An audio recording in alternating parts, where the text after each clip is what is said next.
Chapter 312. Does a fox know how to pick flowers? Lin Luoran is not sure about other foxes, but the one she raises is just like a human being. In fact, it is even more particular than a human being. It needs to wash its hands before eating, use bowls and chopsticks when eating, and wash its face and feet before going to bed. Lin Luoran doesn't know whether it is because of the white fox's upbringing or because it has been spoiled since it came to Lin's house. One morning, when Lin Luoran gets up, she finds that the little fox has rolled up a big leaf and is collecting dew from the pistils. Lin Luoran thinks that the little fox is going to do something else. After careful observation, she finds that the little fox is using the dew it has collected for 2 hours to wash its face. Lin Luoran still remembers the deep shock she felt at that time. The heavens took pity on her. As a woman, whether it was in the past or now, she had always washed her face. Collecting nectar? It's convenient to use the water spell. However, Lin Luoran has never thought of such a way to wash her face for so many years. Do you know this fox? Lin Luoran asks tentatively. Little Hongbin looked at her blankly. Why is this sister with the surname Lin talking to a fox? Can she understand? The cyan little fox rolls its eyes, which subverts Hongbin's understanding of foxes. This woman is really stupid. No fox in the world is as special as the little fox. They all look the same. The little fox knows that flower. Is there anyone else who can draw this kind of flower now? How many years has it been? The little fox is sure that it is not its memory. The hillside is so green that it can't see any other colors. Every June, the colorful flower buds bloom at night. The flowers bloom for one day and wither when the sun goes down. Ordinary people have never seen such a strange flower. It is more and more ridiculous. It is said that if you pick a flower, you can make a wish. It is really ridiculous. There is no such treasure in the world that can make wishes come true. However, those stupid people really believe it. Every year, people come to steal the flower. Later, the little fox gets annoyed and drives out all the ordinary people living in its territory. The cyan little fox suddenly understands. Except for those ordinary people who have never become smart, no one has ever seen this flower. It's so strange. Is there sand in my eyes? The cyan little fox wipes it with its claws, and the water comes out automatically. It can't stop. It is still desperately wiping it. However, in the eyes of the three of them, it is holding the jar and crying. Lin Luodong and Huang Weijian look at the cyan little fox again and again. Although the cyan little fox often steals things from others, everyone knows its temper and no one in the Lin family hates it. This is the first time that they see the rude little fox crying. What on earth is it crying for? Lin remembers that Professor Chi once said that in the land of green mountains in the classic of mountains and seas, the king of the fox race is cyan. Is it homesick because of the green color? Not long ago, she traveled through time and space. This world is not as simple as it seems. In Lin's opinion, there must be a reason why many myths are based on the classic of mountains and seas. Maybe this is a travel book similar to the Chronicle of the 9 Provinces? However, the latter was a core formation cultivator, while the former happened to record that lost period of history. If there is really a land of green mountains, where is it? There is a trace of pity in Lin's eyes. It is so small and has been living with the white fox in the underground world. Can it find its way home? Tao's village has been making pottery for generations. During the National Defense War, they moved to the mountains to avoid disaster. There is also clay here. Of course, the pottery skills have not been lost. There is no income in the mountains. In recent years, the villagers have to send the children of the village to study outside the mountains. Everyone in the village knew that old Mr. Hong was alone, but his pottery craftsmanship was the best in the village. He was kind-hearted. As an old man, he didn't have much to spend.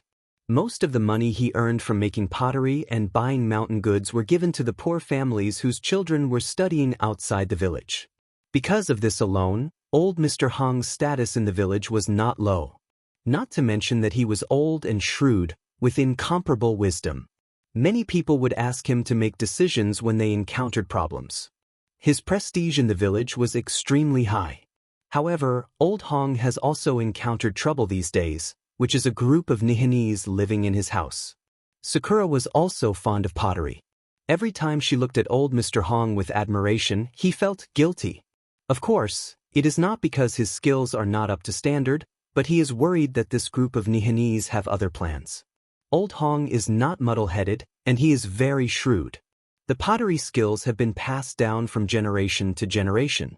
It is also because of the things of their ancestors that Tao's village values them. Nowadays, the outside world is changing with each passing day. Those exquisite porcelains have low cost and large output. Who doesn't like them? Since they don't covet the ancestral skills of Tao's village, what can make these Nihanese stay here for so many days? Old Hong pretends to be deaf and dumb while plucking the chicken. Interpreter's son on the side is so angry that his mouth is crooked. He has said a lot, but this old man's ears are very bad. It is not easy for him to hear one sentence out of 10 accurately. Old Mr. Hong, don't you really think about it? Your village is blessed by nature. There are countless treasures in the mountain. Whether bamboo shoots or bamboo fungus, they are rare delicacies. Those wild vegetables are also very tasty. People of the Yamato nationality like them very much. If you want to match them with pottery and export them to Nihanese, you will definitely get a good price. Sakura also knows many Nihanese businessmen. She can make a connection with them to repay old Mr. Hong's hospitality these days. The hot summer sun is blocked by a clump of bamboo in the garden. Sakura Sada stands in the light and shadow, speaking softly with unspeakable sincerity. Coming out of her mouth, the gibberish of Nihanese is not so annoying. Old Mr. Hong's hands start to fall, and a chicken is stripped naked in a short time. Interpreter's son translates Sakura Sada's words into Huaxia language. Old Hong's sparse eyebrows jump. Selling mountain delicacies? Their village is deep in the mountains. If they want to make money by exporting mountain delicacies, they can't make money by selling mountain delicacies for 10 years. Businessmen don't get up early without profit. It can be seen that this Nihanese woman is coaxing him. Old Mr. Hong smiled and showed his gums with few teeth. It's not hospitality. All the chickens in my house have been killed, and this one is borrowed from others. Miss Sakurako, you like to eat the dishes cooked by the old man these days.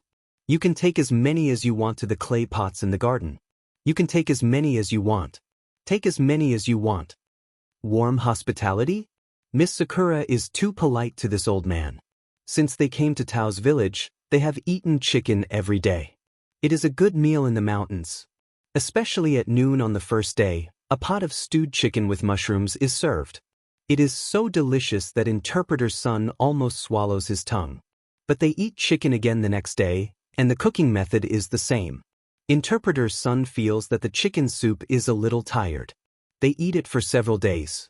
Chicken is hot. On this hot day, Interpreter's son has a row of red pimples on his forehead, and the tip of his tongue is blistered. He can't speak clearly. He can't fall asleep at night. Every time he opens and closes his eyes, he sees Miss Sakura's smiling face. Interpreter's son is so excited to eat chicken. Sakura Sada hears that Old Hong finally turns the topic to the pots. She pretends to be innocent and says, Mr. Hong's pots are very good, especially this one. She goes back to the room and takes out the pots containing dried mushrooms. The whole pot is simple and elegant. A fox is standing on the hillside, with only a back view.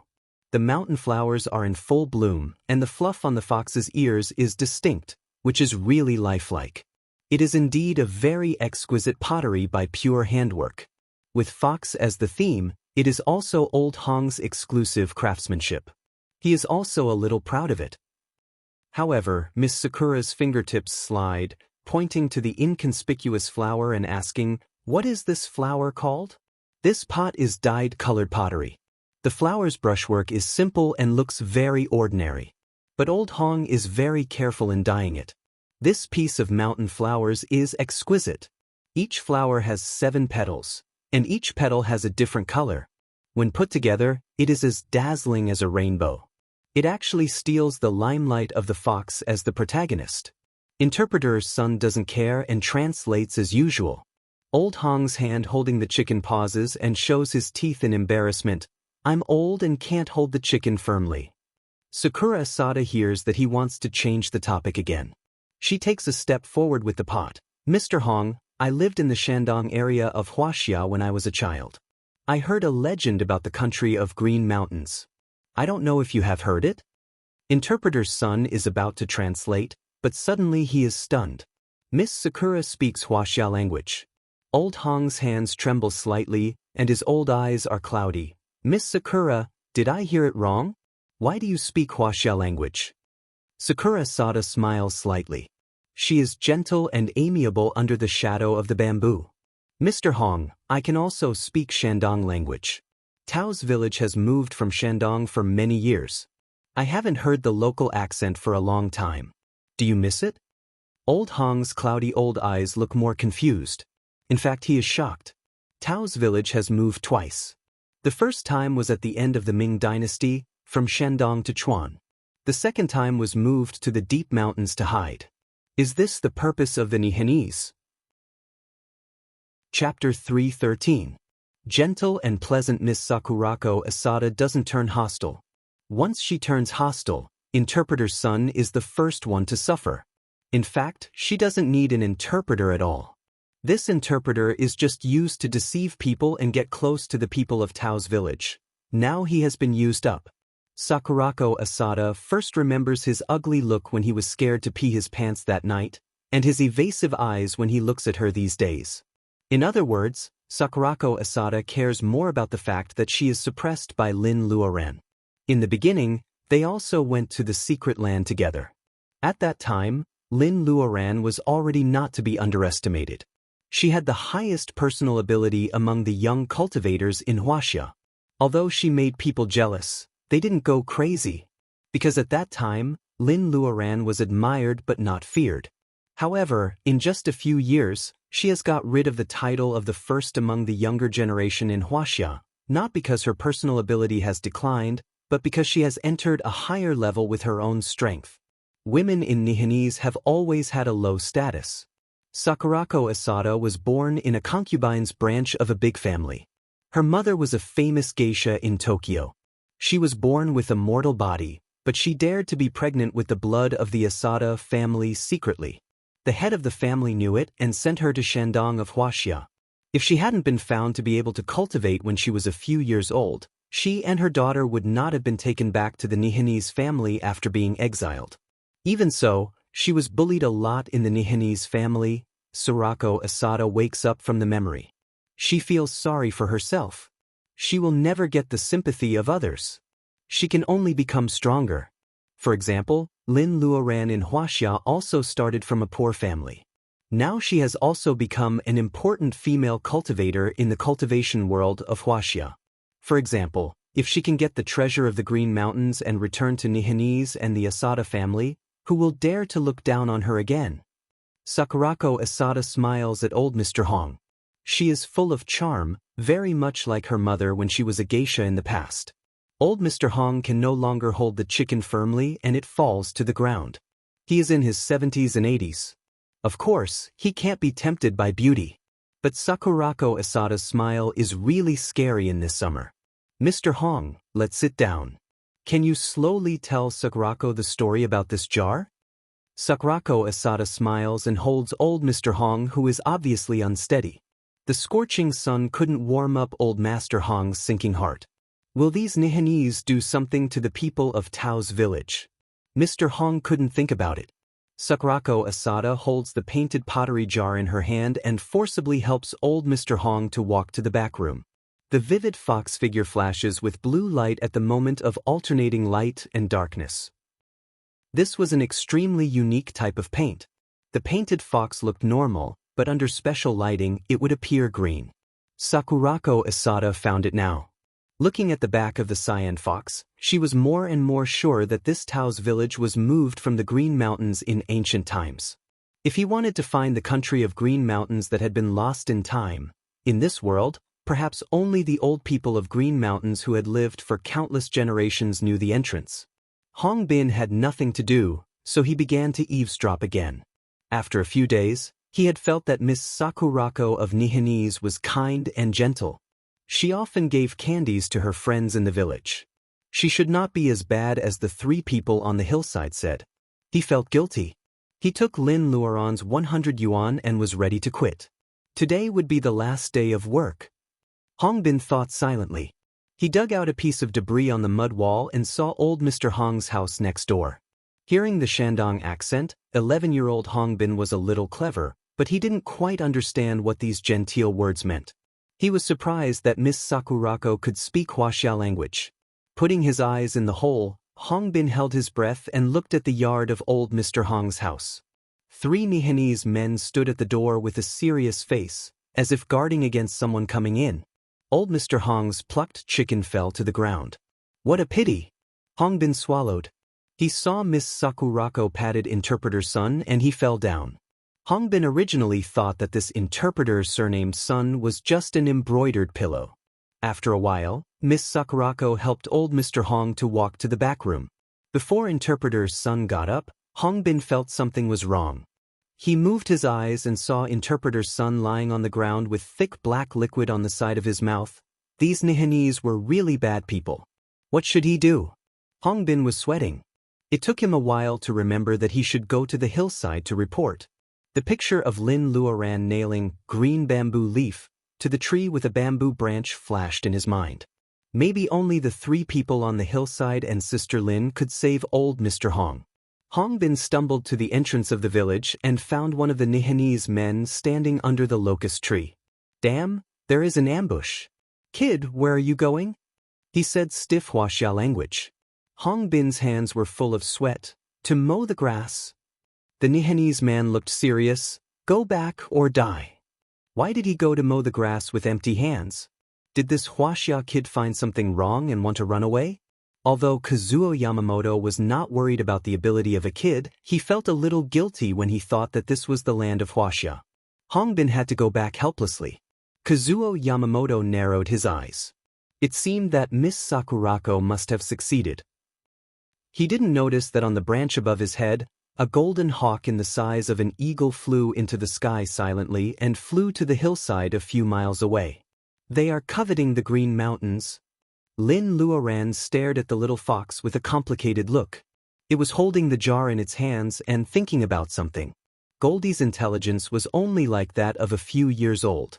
However, after staying in the secular world for a long time, it could understand the meaning of some simple words even if it was not connected with Lin Luoran's spiritual mind. For example, Green Mountains. When it and Cyan Little Fox were caught by that man, he mentioned Green Mountains in front of Cyan Little Fox all day long. The fox remembered this word because every time it was mentioned, the unforgiving little fox would pretend to be stupid and bite and pull the man. As they were both beasts, Goldie and Cyan Little Fox had no problem communicating. Hey, why are you crying? The Cyan Little Fox held the jar and ignored it. Goldie persevered. They always talk about Green Mountains. Where is that? The Cyan Little Fox still ignored it. Goldie couldn't help but use its beak to gently peck the fox's paw. This was supposed to be a kind gesture from the proud Goldie. The Cyan Little Fox loosened its paw and the jar in its hand naturally fell down. Crack!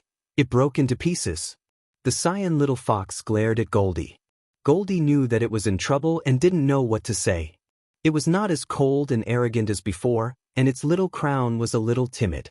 Green Mountains, these people never give up looking for Green Mountains. It rubbed its eyes and ran down the mountain. Lin Luodong and Huang Weijian wanted to follow but were stopped by Lin Luoran. It doesn't matter. Let it vent its anger. The little fox is very fast. Those Nihanese can't catch it anyway. Was Sakurako Asada the only one who coveted the Green Mountains, or was she just sent by Neon to be the vanguard? Lin Luoran hesitated. If she showed up at this time, would she alert the enemy and fail to completely destroy Neon's action? Then again, that night, those Nihanese didn't seem to see the Cyan Little Fox hiding behind the tree. Chapter 3:14. A touch of cyan under the scorching sun suddenly passes through people's retinas. At that time, Old Hong is shivering, trying to make a delicate balance between telling the secret and saving the lives of people in Tao's village. Then he sees the Cyan Little Fox on the wall. The fox is cyan, and it is the king with 9 tails. Old Hong, who is in his 70s or 80s, doesn't know his memory is so good. This is what an old man in Tao's village told him when he was a child.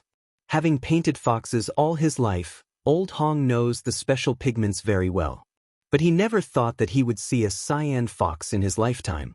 He used to wonder if there is really a king with cyan fox in this world. Old Hong's hands tremble. Sakurako Asada follows his eyes. A little cyan fox stands on the mud wall of Old Hong's house. The sky is blue and high above its head. Behind it is the distant green mountain. It is so green from far to near, very much like the ink painting of Huaxia that Nihanese are very fond of. But these colors are not as clear as cyan. The sun shines around it. This cyan is so clear and pure. Its fur is like good silk and it can communicate directly with people through its eyes. Sakurako Asada breathes hard. She has never seen such a beautiful fox. It also matches the legendary king of Green Mountains. Is it really a coincidence that it appears in Tao's village? The cyan little fox nods slightly, looking indifferent. At this moment, the little fox is not as pitiful as it was in the underground world, nor is it as naughty and lovely domineering as it was in Lin's family. It looks cold and noble. In its eyes, a human like Sakurako Asada is just like a grass on the ground or a piece of mud under its feet. It won't trample on it, but it will never look at it. The appearance of the fox is so weird. 3 Nihanese men who stay in the yard pull out their katanas. Leave.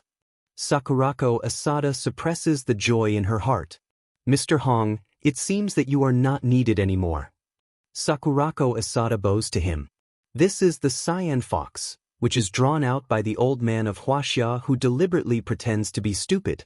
You are not needed anymore. She says it very politely. In fact, she wants to kill the cyan fox. She will not need the stubborn old man anymore. At this moment, the cyan fox suddenly sneers and jumps off the wall. Sakurako Asada pauses. Chase. These villagers? One of the men is careful. The priorities of the matter flash in Sakurako Asada's mind. These villagers can't be killed. So many people died in a village. The government of Huaxia must pay attention to it. She also met the first female cultivator of Huaxia in the Sea of Bamboo. If the world of personal ability of Huaxia is determined to investigate, her looking for the Green Mountains will be exposed, and the news will be leaked to the Asada family. Business is more important. Forget about these people. Sakurako Asada took the lead to jump out of the wall, and the 3 men caught up. The 4 of them were loyal to Sakurako Asada over the years. To be honest, they had never seen her let people go like this. Of course, her men don't know that Sakurako Asada remembers Lin Luoran's warning. Kazuo Yamamoto at the entrance of the village also follows. They chase the cyan little fox together. The people of Tao's village have just woken up from their afternoon nap. After the few hours when the sun is at its hottest, some people open their doors and start to work from time to time. They make pottery, weave bamboo strips, go into the mountains to look for mountain delicacies, go up the slope to mow grass, and herd sheep and cattle. They are busy and quiet. These mountain people still don't know that they have broken away from a great disaster of life and death. Poverty makes their clothes ragged and their skin dark.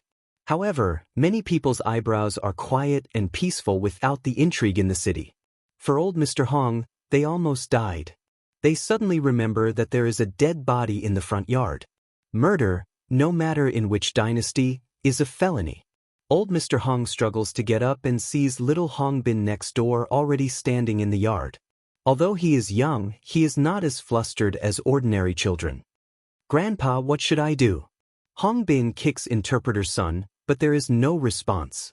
Old Mr. Hong pulls him. Don't kick him. He's dead. Did you see it? Hong Bin is a little embarrassed, and he nods with a pale face. Old Mr. Hong thinks he is afraid. In fact, Hong Bin regrets that he covets candy and money. If he is not a spy, he will not encounter this. There is a dead man in the yard. One is an old man, and the other is a child. What should they do? Go to the mountain to find the police? After 2 years of school, Hong Bin knows to find the police. Old Mr. Hong shakes his head and tells the police that some Nihanese come to Tao's village to ask about the whereabouts of Green Mountains. Although this was the truth, would the police believe such a mythical thing? Tao's village is not informed. At this time, even cultivators are no longer a secret in the outside world. Ordinary people also believe in the various myths of Huaxia for many years. When the old man and the child are thinking about their own strategy, the door of the small yard is gently pushed open. Is this the home of old Mr. Hong? A teenager of 15 or 16 years old asks politely. Carrying a big mountaineering bag, he is a teenager in the city. Hong Bin certainly knows him. Why are you here? We didn't kill this man. Luo Dong nods. Of course we are here to deal with this matter. Huang Weijian squeezes in with an expression that keeps strangers away, so talkative. Old Mr. Hong looks at the two uninvited teenagers in the city. His eyes are obscure and fall on Lin Luoran, who comes in later. What a beautiful little girl. She is more beautiful than the young ladies of the old rich families. However, there is a golden eagle squatting on her shoulder. Although it is majestic, it is inevitable that she is not a fish or a clam. Old Hong? I think we have to talk about the Green Mountains. The afternoon wind blows the bamboo leaves slightly. The rustling sound intertwines with Lin Luoran's voice. It is difficult to distinguish one from the other, but surprisingly, it can calm people down from such a thing as a murder case. Old Mr. Hong doesn't speak. Hong Bin whispers, the cyan fox just now was raised by her. Old Mr. Hong finally can't keep a straight face. Lin Luoran smiles at the old man and points at Goldie on her shoulder. She whispers, you go with the fox. If they are a threat to the fox, don't wait for me. Can you give them to you as snacks? Otherwise, don't show up. Goldie tilts its head and calls twice. Lin Luoran is embarrassed. Where do you think the fox is? I don't know. Be a good boy and follow it. Goldie has been a spy for a few days and hasn't even eaten. Lin Luoran takes out a handful of elixirs. Goldie pecks them and flies away. Old Mr. Hong stares at Goldie. In the blink of an eye, it becomes a small black spot and disappears in the sky. He has lived for 70 or 80 years. He has never seen such a psychic eagle. No, it is not an eagle. Lin Luoran glances at Interpreter's son on the ground. Her face is black. There is no possibility of survival. He is poisoned. She thinks Sakurako Asada will be different. It turns out that she is no different from some island people.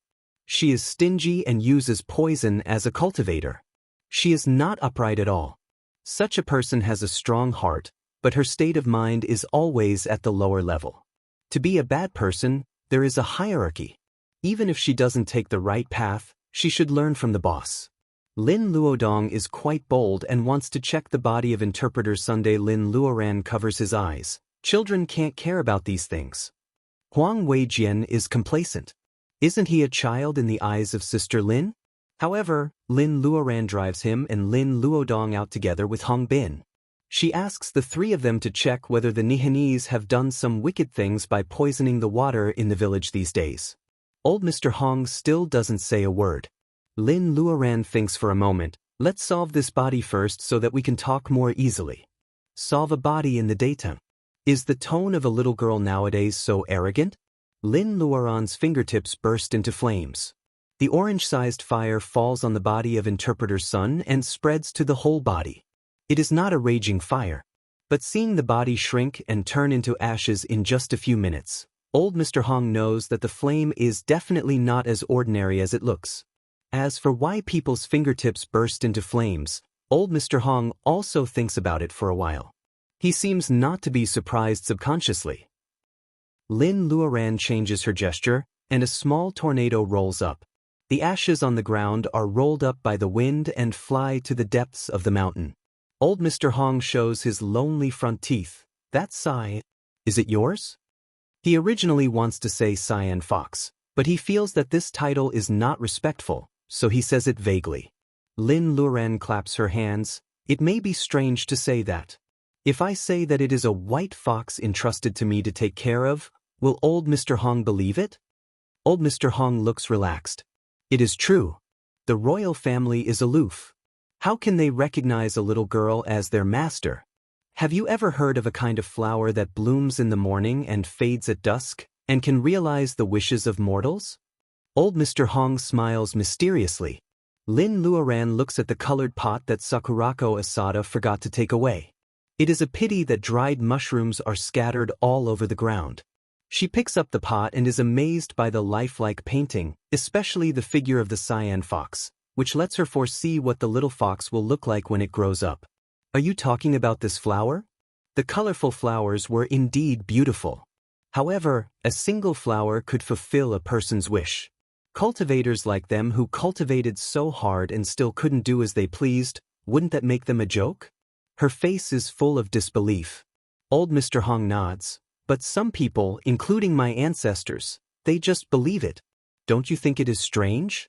Lin Luoran moves a stool for old Mr. Hong to sit down and finds another place. They chat in the yard in the sun. Old Mr. Hong slowly tells the story that has been passed down for many generations. Lin Luoran listens carefully and shakes or nods from time to time. Old Mr. Hong feels that the little girl's eyes are deep and clear. She is smart but not bad, which makes people feel reliable. Her heart is peaceful, and many hazy memories come back. Chapter 315. The Classic of Mountains and Seas says, "The country of the green mountains is full of jade in its yang and green crabs in its een. There are beasts that look like foxes with 9 tails and sound like babies. They can eat people, but they don't eat poisonous insects.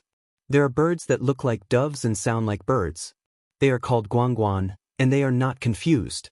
Ingshui comes out and the South Sea pours into the swamp. There are many red crabs among them. They look like fish but have human faces and sound like ducks. They are not disgusting." This may be the earliest record about the country of the Green Mountains. When Lin Luoran was studying with Professor Qi in Chuan University, she read many mythological documents in order to find clues of the soul wood. She remembers that the country of the Green Mountains is north of Chaoyang Valley and south of Heya Country. Of course, these two are also the names of places in the Classic of Mountains and Seas. Some scholars also say that the country of the Green Mountains is in the area of Shandong today. Lin Luoran didn't believe these experts at first. However, after entering the territory of Shandong today, Goldie's speed drops sharply. Lin Luoran has to believe that the experts can occasionally get it right. Weifang, Shandong. As a garden city, Weifang receives a lot of tourists every day. Lin Luoran and her companions are travel-worn. They choose a 3-star hotel in Kuiwen district to stay. It has been 10 days since they tracked Sakurako Asada and her companions. Riding on the sword is actually very fast, mainly because Sakurako Asada and her companions are too slow. The cyan little fox is extremely fast. It chooses the mountain road and deliberately follows them. The Nihanese must have suffered a lot. When they arrive in Shandong, Cyan Little Fox seems to take the Nihanese for a walk. Lin Luoran sees this trend and thinks there is no need to hurry. She enters the hotel and takes a good bath. This is the precursor of the hottest dog days of the year. The summer in Weifang is extremely sultry. When the three of them clean up and meet again, they all feel like Robinson Crusoe returning to the urban society. Sakurako Asada and others are teased by the Cyan Little Fox. Lin Luoran takes 2 teenagers with her, but she has plenty of time. These days they spend in the mountains. Although the portable space is very convenient, it is not as good as the delicious food in Chuan province. After coming to Weifang once, Luo Dong has been infected into a standard food lover. After asking about the Cyan Little Fox's safety, he pesters Lin Luoran to go out. Shopping is a good way to relieve stress. Lin Luoran shows the 2 teenagers around and buys a bunch of wooden fish stones. When they hit them, they make a tinkling sound just like wooden fish. The stall owner says it has another name, Phoenix Egg. Lin asks the fire phoenix in her space about it. She is despised by it. These orange-yellow or purplish-red stones of different sizes, although they weren't real phoenix eggs, were indeed made from traditional Chinese medicine. In addition, they were naturally formed in a unique shape. Since they were local specialties and weren't expensive, the 3 of them picked a lot to send back. There are also shops selling silver-inlaid lacquerware on the commercial street. Some are made of real mahogany and sandalwood. It depends on the craftsmanship and the quality of the wood. Because they are inlaid with real gold and silver, the price is naturally not cheap. Anyway, Lin Luoran sees a lot of people shopping in the shop. The lacquerware looks like art in the museum under the soft light. There are very few people who really buy it. Lin Luoran is very generous. She buys a few things, such as a screen with birds and animals, and a sandalwood makeup box with silver thread. As long as she likes it, she doesn't hesitate to buy kalai, because she has a second apprentice who is very good at making money. Lin Luodong also wants to pick a few pieces, but he doesn't have much money. Looking at the prices, he and Huang Weijian decide to buy them together. They pick a pipe for Mr. Lin, makeup boxes for Mrs. Lin and Li Xiu. Poor Yuan Yi and Zheng Tian are not in the scope of consideration. However, there is an antique silver-wrapped plum blossom hairpin. The petal of the hairpin is slightly red. It doesn't seem to be stained. It is carved into plum blossom petals according to the original color distribution of the wood. It looks very delicate. Although it is small, it is more expensive than a makeup box. Lin Luodong and Huang Weijian whisper for a while and buy it for Lin Luoran. You two spend money like this. I won't care if you run out of pocket money early. Lin Luoran pretends to be unhappy. In fact, she even treats Huang Weijian as her younger brother after getting along with him for a long time. She can only be happy when her two younger brothers give her gifts together. After being scolded, Lin Luoran puts the plum blossom hairpin in her hair. Lin Luodong and Huang Weijian know that Lin Luoran actually likes gifts. Although their wallets are much smaller, even the introverted Huang Weijian smiles. After a crazy shopping, it is getting dark.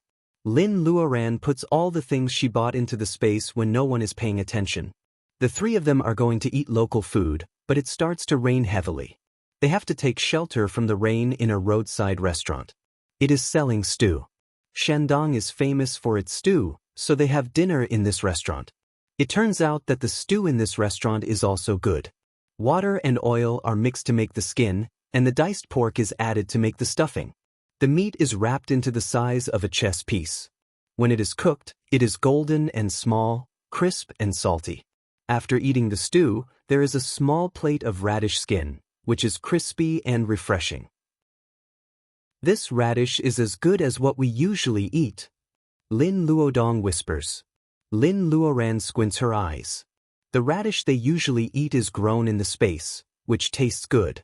Except for the natural game, there are few comparable ingredients outside. Lin Luoran pretends to be curious and asks the waiter. It turns out that this is the famous Weifang radish, which can only be grown in the Old Wei County in the whole Shandong. The Kuiwen district where the three of them are located includes the Old Wei County. Behind the Beigong, in front of the Beigong in the Gua family's farm, Lu Jun. Dear guest, this is a unique specialty. Vegetables and fruits taste good only in places with abundant reiki. The produce in the space is proof. Lin Luoran is thinking. The rain outside has not stopped yet. Maybe she should go to the Beigong. At midnight, in front of the first lieutenant colonel of Weifang Vocational School, there are few people. The shops are already closed. Even those who sell supper have closed early because of the heavy rain tonight. This school is the site of the so-called Beigong. Why can exquisite Weifang radish be grown near here? Lin Luoran is surprised to find that reiki is leaking out from the soil slope behind the school. Is it the reiki that nourishes the soil so that the famous Weifang radish can be grown for 300 years? Where is the place where the reiki is leaking? The entrance of the Green Mountains. Lin Luoran makes a bold guess. The breath-holding spell and the mini-world completely cover the breath of her and the two teenagers. At this time, the three of them are on the rooftop of the teaching building, staring at the soil slope. The rain is still falling and there is no moon tonight. After 3 o'clock, roosters in the suburbs have begun to crow for the first time. Lin Luoran's familiar figure appears on the soil slope. Such a small ball, shivering in the heavy rain. Cyan Little Fox has been having a hard time these days. It looks arrogant, but in fact it is very stubborn. It insists on solving this problem by itself. Sakurako Asada and others also appear. Compared with Cyan Little Fox, their clothes are even more ragged. It is not so easy for cultivators to pass through the thorns in the deep mountains. You have gone around so many circles, but you come here. Is this slope the entrance to the Green Mountains? Sakurako Asada laughed. and she was sure that she would win. Along the way, she has found that the cyan fox is not as powerful as the legendary nine-tailed fox. Except for its extremely fast speed, there is nothing special about it. She naturally doesn't need to be respectful to a cyan fox that is outwardly strong but inwardly weak. Goldie hovers in the sky and wants to swoop down to help cyan little fox. However, Lin Luoran tells it not to do it without permission. The feeling of blood connection lets it know that its master is just a few steps away, so it is not so anxious. 4 Nihenese men and Sakurako Asada each occupy a direction. Lin Luoran finds that they have formed a strange magic circle. A black shadow floats out of the ring in Sakurako Asada's hand. A fox is showing its fierce eyes. Is Sakurako Asada's spiritual agent also a fox? Cyan little fox is stunned for a moment. It is raining heavily. This woman actually summons a fox to deal with it? It's ridiculous. In this world, even foxes have forgotten the prestige of the nine-tailed fox family. Sister, why don't we help Cyan little fox? Lin Luodong can only see that Cyan little fox is surrounded by several Nihenese men. A big fox suddenly appears. He is a little worried. Lin Luoran murmurs, "It is defending its home. We should trust it." The dark soil slope suddenly lights up. It is clearly visible in the heavy rain. 1, 2, until there are 9. 8 tails appear behind Cyan little fox. Plus its original one, it has 9 tails. The fox spirit branded Shikigami, which was only a low-level ghost, curled up into a ball in the white light. Chapter 3:16. The orange-red flame is dancing. The Grade 2 alchemy furnace with the Cheongchi beast on it smells good. Lin Luoran keeps sending fire whack into the furnace with one hand and opens the lid with the other hand. She puts in the butterfly bush flower. She is making a foundation laying bolus, which is a middle-rank 4th-grade bolus. Unlike the 1st-grade, nourishing chi bolus, Lin Luoran only needs to put the herbs in the right amount. There are 10 kinds of herbs, several main herbs, and some auxiliary spirit herbs. Most of them need to be purified to different degrees, which means that the time they are put into the alchemy furnace is different. A slight difference can make a big difference. Lin Luoran glances at the dregs at her feet and understands it deeply. The success rate is really mysterious. The so-called percentage is just the general situation. If there is a special case, it will only make people more depressed. Making foundation-laying bolus can't be like making nourishing chi bolus, where Lin Luoran puts in 10 times more herbs and waits for the success rate. What Lin Luoran needs now is not butterfly bush flower or 7 stars grass, but monkey mushroom. Lin Luoran tried to plant the 2 monkey mushrooms given by the old monkey in the secret land. For the first time, she finds that the space is not omnipotent. Other mushrooms can be transplanted into the space, but the most important guiding drug of foundation-laying bolus has no reaction at all. Therefore, Lin Luoran is limited by the guiding drug. She has to be careful in every furnace, but she still fails many times. Thinking of the only big monkey mushroom left, Lin Luoran can't help but be distracted. Black smoke comes out of the alchemy furnace and there is a burning smell. The precious spirit herbs and spirit herbs become dregs again. Tired and frustrated, Lin Luoran is so tired that she goes out without cleaning the basement. It is quiet and peaceful in the backyard of Lin's house. Lin Luoran goes to the island along the vegetable garden. There is a small herb garden hidden in the bamboo forest. Goldie senses its master approaching, so it shrinks its body and flies down. Lin Luoran catches it with her arms and puts a bolus in its mouth. Goldie is lazy and listless. In the cold moonlight, Lin walks around in the bamboo forest with Goldie. She can't help but walk to the bamboo house.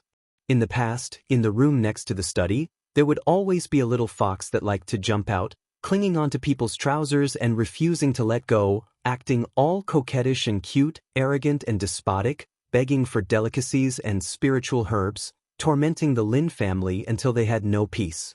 Now, under the moonlight, the small wooden bed that Mr. Lin specially made for it is empty. The fox is nowhere to be seen. It had disappeared from Weifang, Shandong province. It had been 3 months since then, and there had been no news at all. The cyan little fox turns into 9 tails, and the Shikigami summoned by Sakurako Asada bows its head. The 3 hiding on the rooftop just show joy. Suddenly, cyan light bursts on the slope. With a flash of cyan light, everyone on the slope, including the cyan little fox, is gone. Lin Luoran finds that the leaking Reiki on the slope is blocked.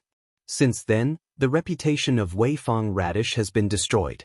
What's more, whether cyan little fox opened the entrance to the Green Mountains and got it and Sakurako Asada involved is not even the point. Lin Luoran doesn't want to know where the Green Mountains are. What she cares about is whether cyan little fox opened the Green Mountains voluntarily or was it involved passively. If it was the former, would it still be willing to go back to the Lin family? If it was the latter, how could it get out? Perhaps, it would never want to come back because of the troubles of the mortal world. The 3 of them stay in Weifang for more than a month. They are forced to return when the school starts. Even if they go home, Lin Luoran often takes Goldie to check the slope behind the Weifang Vocational High School in the evening. It takes only a few hours to go back and forth. She is worried that cyan little fox can't find the way back to the Lin family. Unfortunately, there is no trace of it. Lin Luoran thinks that this reason is also self-deception. The cyan little fox can find Weifang from the bamboo sea 2,000 kilometers away. How can it not find the Lin family in the R city? She is just a little female cultivator at the level of laying foundation. It is an adult 9-tailed fox. Thinking about it carefully, she is not qualified to raise it, right? Lin Luoran understands these reasons, but she is still uneasy. She continuously wastes several furnaces of foundation-laying bolus. When cyan little fox disappeared, Goldie was probably the one most worried about it. It has no partner. It is the only alien in the world. 2 days later, it is the weekend. Lin Luodong and Huang Weijian come back together. They are already in the first year of high school in the R City No. 4 middle school. Huang Weijian is not a local, so he can live in the school. Lin Luodong also lives in the school and can only go home on weekends. Sister, it turns out that Wei Shui has also been admitted to No. 4 middle school. Lin Luodong is more or less happy to talk about his young friend. After so many twists and turns, Wei Shui is not far away from him because of the difference in junior high school. Fatty Ma, who is forced into No. 4 middle school with a lot of money, finally has enough people to play mahjong in this small group. Lin Luodong says a lot. The central meaning is that sometimes lost friendship can be found one day. Maybe there is nothing that can't be found. Lin Luoran finally realizes that the boy is comforting her. People and things that she has feelings for are all Lin Luoran's sore spot. She doesn't know whether her persistence is good or bad for her cultivation. However, even Luodong begins to try to comfort her. Lin Luoran has to face this problem. She can't slack off. There are still many things to do. Zheng Tian takes out the latest financial statement of Lin's pharmaceutical factory. They only sell one kind of Lin's typhoid pill. How can they make so much money without the initial investment? Lin Luoran sees the string of numbers and frowns. You didn't evade taxes, did you? Zheng Tian's face turns red. Grandmaster, I am an honest businessman. Yuan Yi comes back from the cultivation base in Mount Qingqing. He pats the shoulder of his school fellow apprentice. How is the rejuvenation of the earth going? The name, rejuvenation of the earth, sounds scary, but it is actually a spell of the water. Its main purpose is to irrigate a large area. Zheng Tian's face darkens. He really has no talent in spells, so he is often discouraged by his school fellow apprentice. Lin Luoran puts down the statement. Well, I guess we can carry out the first step of the plan. You can hire a professional team or set up a subsidiary to take charge of it.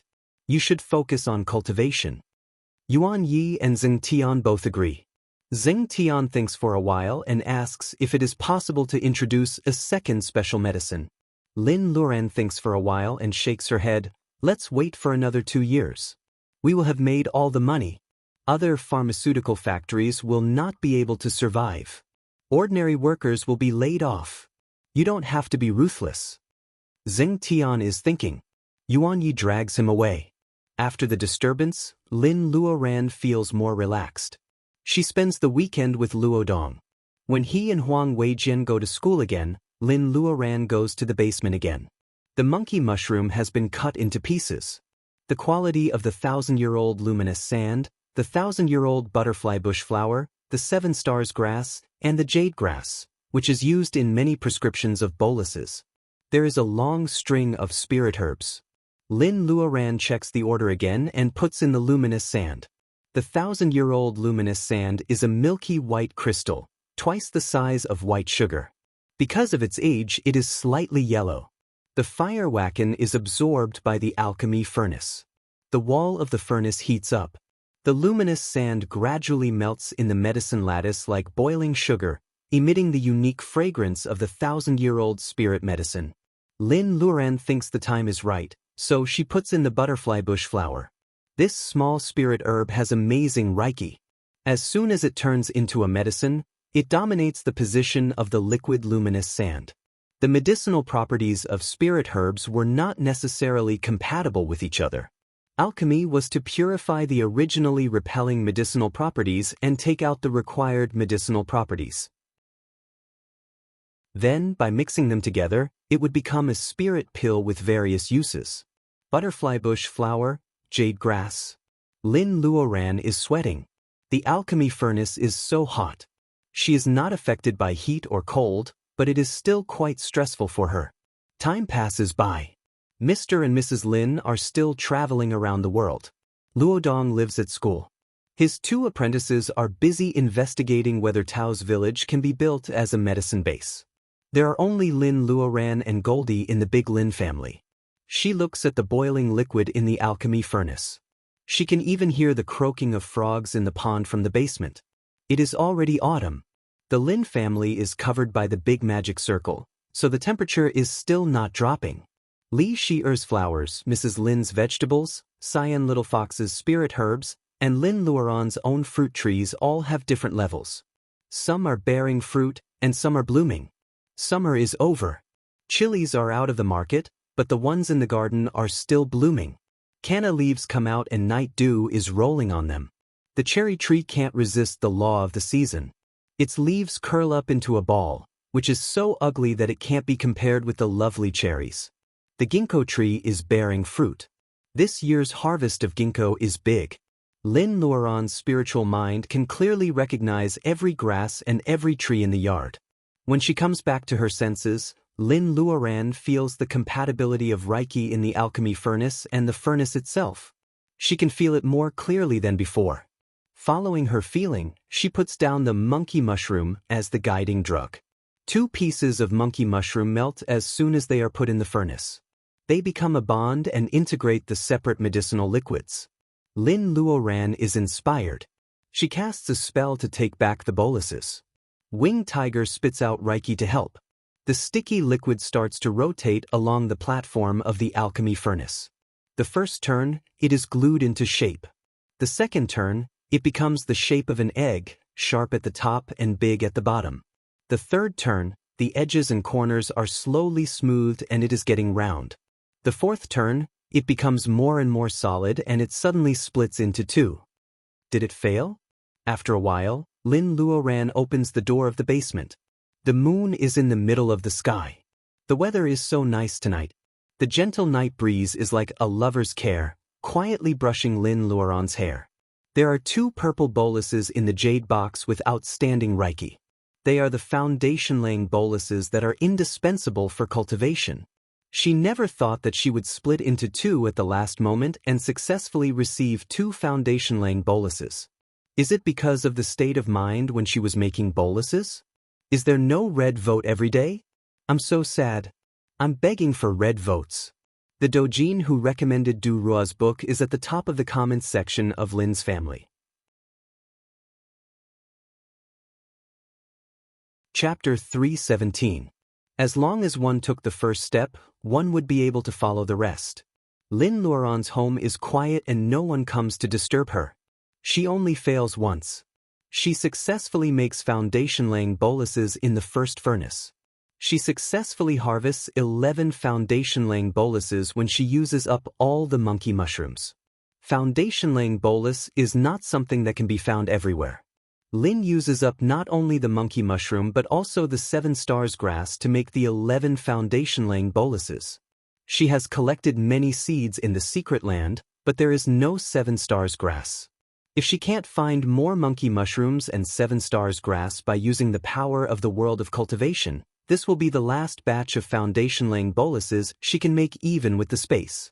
Out of the 11 foundation-laying dawn, she has decided to give 2 to Li Shi, and 1 monkey mushroom was given to her by the old monkey. Yuan Yi gets 1, Zheng Tian gets 1, Mr. Lin, Mrs. Lin and Baojia get 6. Yi Xiaobei, who finds the ancient book of monsters of wood, has 4 left. Lin Luoran doesn't mind giving 1 to Wen Guanjing if he needs it. As for the others, she will save them for when she needs them. Lin Luoran plays with one of the foundation-laying boluses. It seems that the monster Yang Lisha owes her some interest. Now Yang Lisha has the ancient book of monsters of wood. She only says that she will give her the record of Mount Penglai if she sees the soul wood. So Lin Luoran gives her a foundation-laying bolus to find the ancient book of monsters of Mount Penglai. Lin Luoran can wait for the news of Mount Penglai. She wants to take advantage of the next 5 years to reach the level of bearing essence. Mount Penglai is not a flat land. Her personal ability is not enough to protect herself. Lin Luoran has to find a way to help her mother rebuild the Taoist root. She takes out a bamboo tube and puts all the foundation-laying boluses into it. Compared with the jade box, the spirit bamboo dug out from the colorful waterfall is more effective in preserving Reiki. Before she has time to talk to the monster about the interest, Lin Luoran receives a call from Grandpa Gua. Has the analysis result of the Heart of Druid she sent to Grandpa Gua? Lin Luoran has to go to the capital in person. She doesn't go to the Fragrant Hills Villa this time, but to Gua's hometown. The Gua family's home was a heavily guarded base. Lin Luoran gets off Goldie's back. There is an old acquaintance in several military jeeps. Colonel Lu. Looking at the 2 bars and 3 stars on Lu Sanchuan's shoulder, Lin Luoran's face is twisted. Lu Sanchun has been promoted too fast in recent years. Every time he saw him, he would be promoted just like a rocket. Most importantly, he was not a civil servant. Lu Sanchun saluted, "Miss Lin, please follow me." In the military jeep, Lin Luoran looks at the military equipment. To avoid misunderstanding, she doesn't let Goldie fly in the sky. She puts it on the open window. They drove all the way into the mountains. An ordinary barren mountain has been hollowed out. Even Lu Sanchun has to go through layers of checks before he can take Lin Luoran down. There are many people with different ranks along the way. Some Lu Sanchun has to salute others, and some Lu Sanchun can accept others' salute calmly. The ranks in the army system are the most strict. 1 is 1 and 2 is 2. There is no fake. However, without exception, they all have to salute Lin Luoran. Some civil servants and technicians even peek at the miniature golden hawk on her shoulder. The mysterious hawk of the state of Huaxia was so famous a few years ago, and Goldie is even more famous than its owner, Lin Luoran. After getting off the closed elevator, Lin Luoran arrives at a conference room. This is definitely not the belly of the mountain. She doesn't know how deep it is. It is more sci-fi than the Parasol Company in the movie Resident Evil. Many people are waiting in the conference room. The only one Lin Luoran knows is Mr. Gua, a 2-star general. She often heard this name in the news and thought he had retired. It turns out that he comes to manage the base. The youngest one here is Lin Luoran. As for Lu Sanchun, he is not qualified to attend the meeting. After sending Lin Luoran here, he can only stand guard outside the door. "Miss Lin, can I call you that?" The 2-star general is a little hesitant. He must know Lin Luoran's identity. Lin Luoran nods. General Zhang is still so strong after so many years. With a smile on his face, General Zhang stood casually with his back straight. "Have we met before?" Lin Luoran nods and pretends to be serious. "We have seen each other in the news." General Zhang smiles, which softens the edge of many soldiers. Mr. Guo waves to her, "Come and have a look at this." There are many white-haired old men sitting in the conference room. Lin Luoran takes a closer look and finds 2 familiar academicians. She doesn't know the rest. They must be professionals. Heart of Druid is placed in the glass liquid. An old researcher opens the cover and the translucent projection of the Heart of Druid appears again. Everyone here may have seen it more than once, but most of them still show an obsessive look. The design drawings are more intoxicating than mellow wine. This is the incomparable enthusiasm for science. Lin Luoran can understand. When she makes elixirs and sets up magic circles, she is probably in the same state as them. The word faith is vague, but sometimes it is really the driving force for human beings to strengthen themselves and promote the progress of civilization. According to our preliminary research, this thing should be something like a computer hard disk. Its main function is to store. After the pictures are shown, General Zhang concludes. Mr. Gua shakes his head. It also has the function of translating language, but the range of the conversation should not be more than 5 meters. General Zhang nods. Then it is closer to the existence of the brain. Maybe there used to be real artificial intelligence in it, but it has been destroyed. Miss Lin, we are having this meeting today to thank you for your trust in our country and not keeping this thing to yourself. Secondly, we have good news. According to the analysis of our top scientists, the technology recorded in it will not exceed the current technology level of the Earth by 500 years. 500 years? It is not as amazing as I thought. Lin Luoran is not very happy. General Zhang seems to see her confusion. Do you think that the technology beyond 500 years is too little? In fact, for our current situation, technology that is more than 1,000 years old is useless. It's like a 3-year-old child who hasn't gone through systematic learning and can't understand the same principle of university physics. This seemingly insignificant few hundred years is actually a very useful time difference. Lin Luoran is enlightened. You mean, because the technology is not far from the Earth, it is the technology that we can really use? General Zhang nods happily. Yes. It is a pity that we have not deciphered the language of this civilization, or it should be more useful. Lin Luoran thinks for a while and has a flash of inspiration. She can still make elixirs and set up magic circles when she is ignorant. If it is really necessary, she may not need to understand these knowledge theories. If she can have the prescription of elixirs summarized by predecessors, just like making elixirs, Yuli. What? General Zhang stares at her with sharp eyes. Lin Luoran smiles. The name of this civilization is Yuli. Lin Luoran points at the same 2 characters in each picture and says with great certainty. Chapter 3:18. Why does she understand these strange alien languages? Lin Luoran suspects that it has something to do with the picture of the man in white robe she saw for the second time.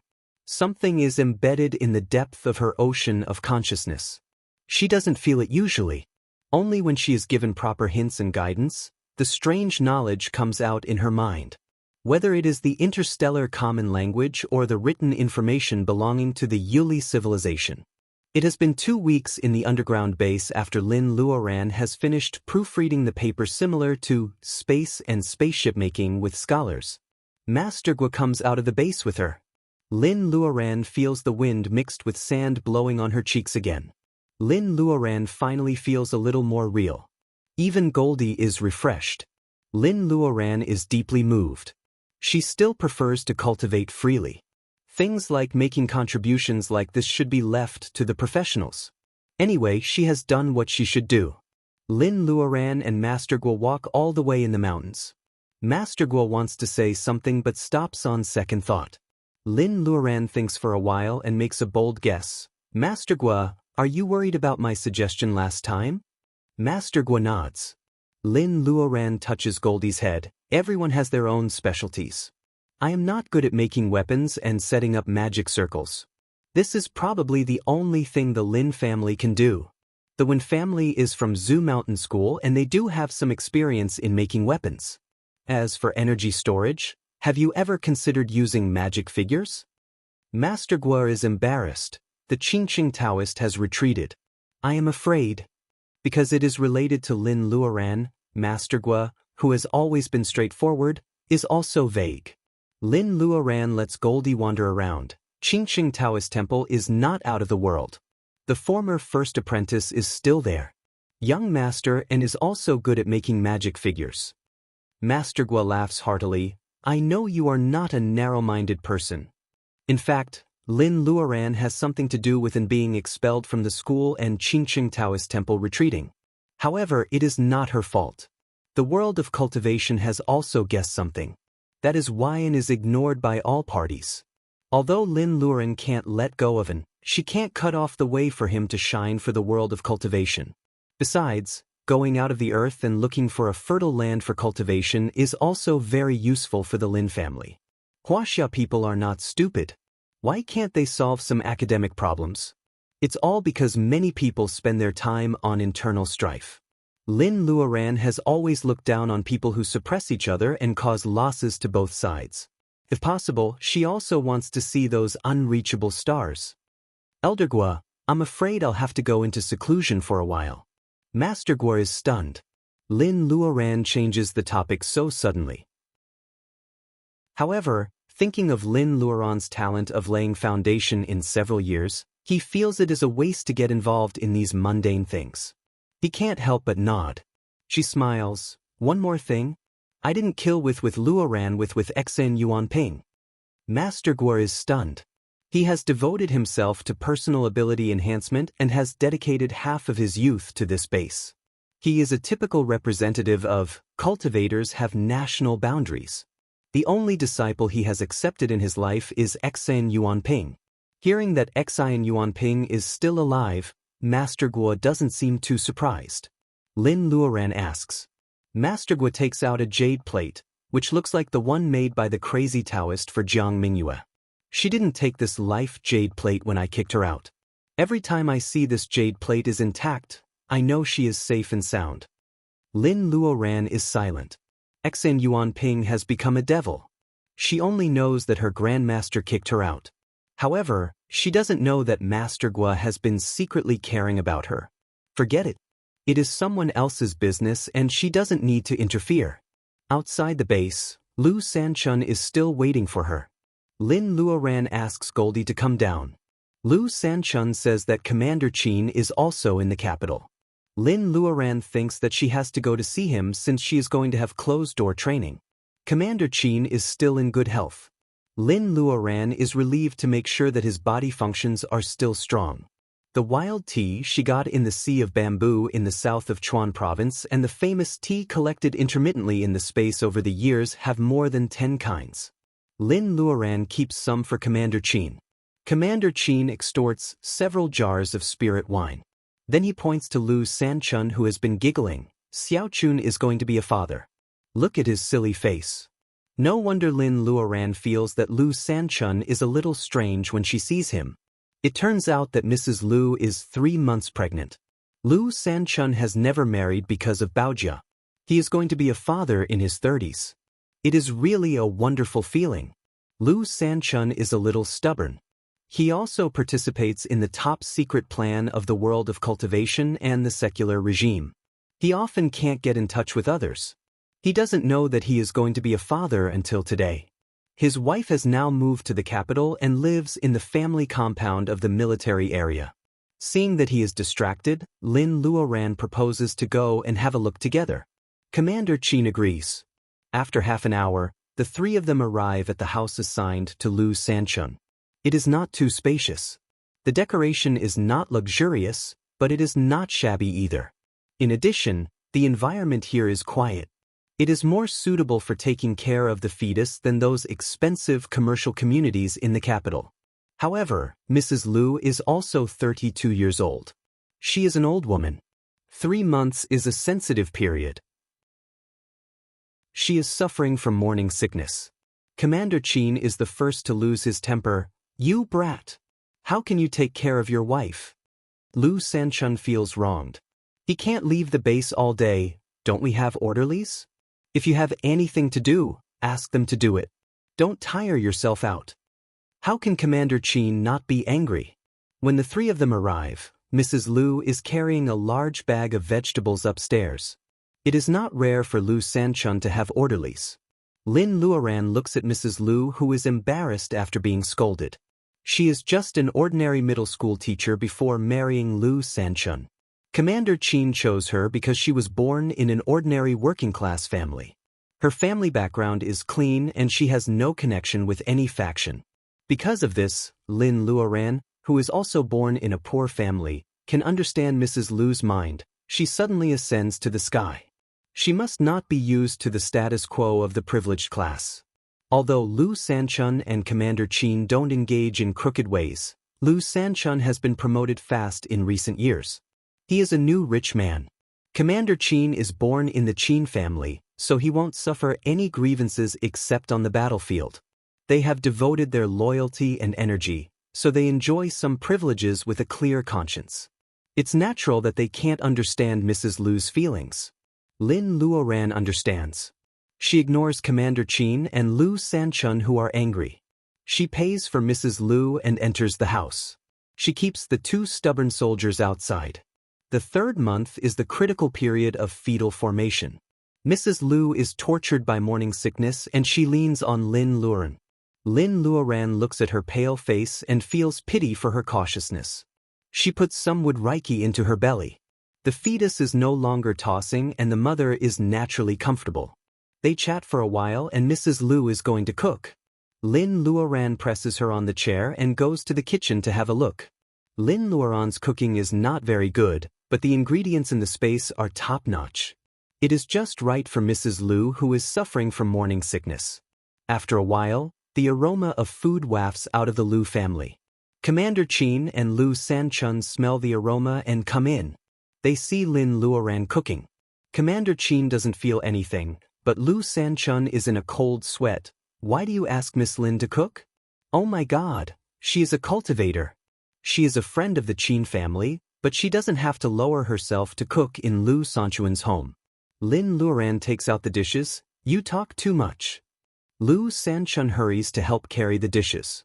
This meal is enjoyed by both the host and the guest. Maybe because of the liveliness, Commander Qin eats one more bowl of rice than usual. The three of them are discussing.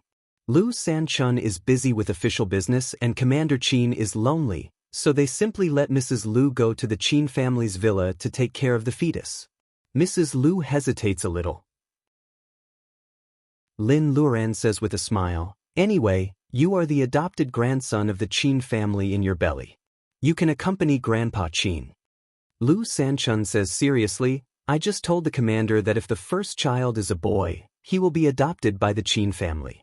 Lin Luoran is stunned. Commander Qin doesn't have much reaction. Maybe they are just discussing this outside? Well, the adopted grandson is not as close as the grandson of the Qin family. Baojia's situation is still uncertain. The Qin family has a successor, which is the foundation of the family's continuous reproduction. Mrs. Lu is more or less unwilling, but she is used to listening to Lu Sanchun.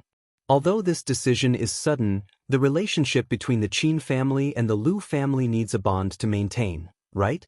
Anyway, no matter what the surname of the child is, he is in her belly. Can he not recognize his parents in the future? Mrs. Lu thinks it through and her face relaxes again. Lin Luoran thinks more highly of her.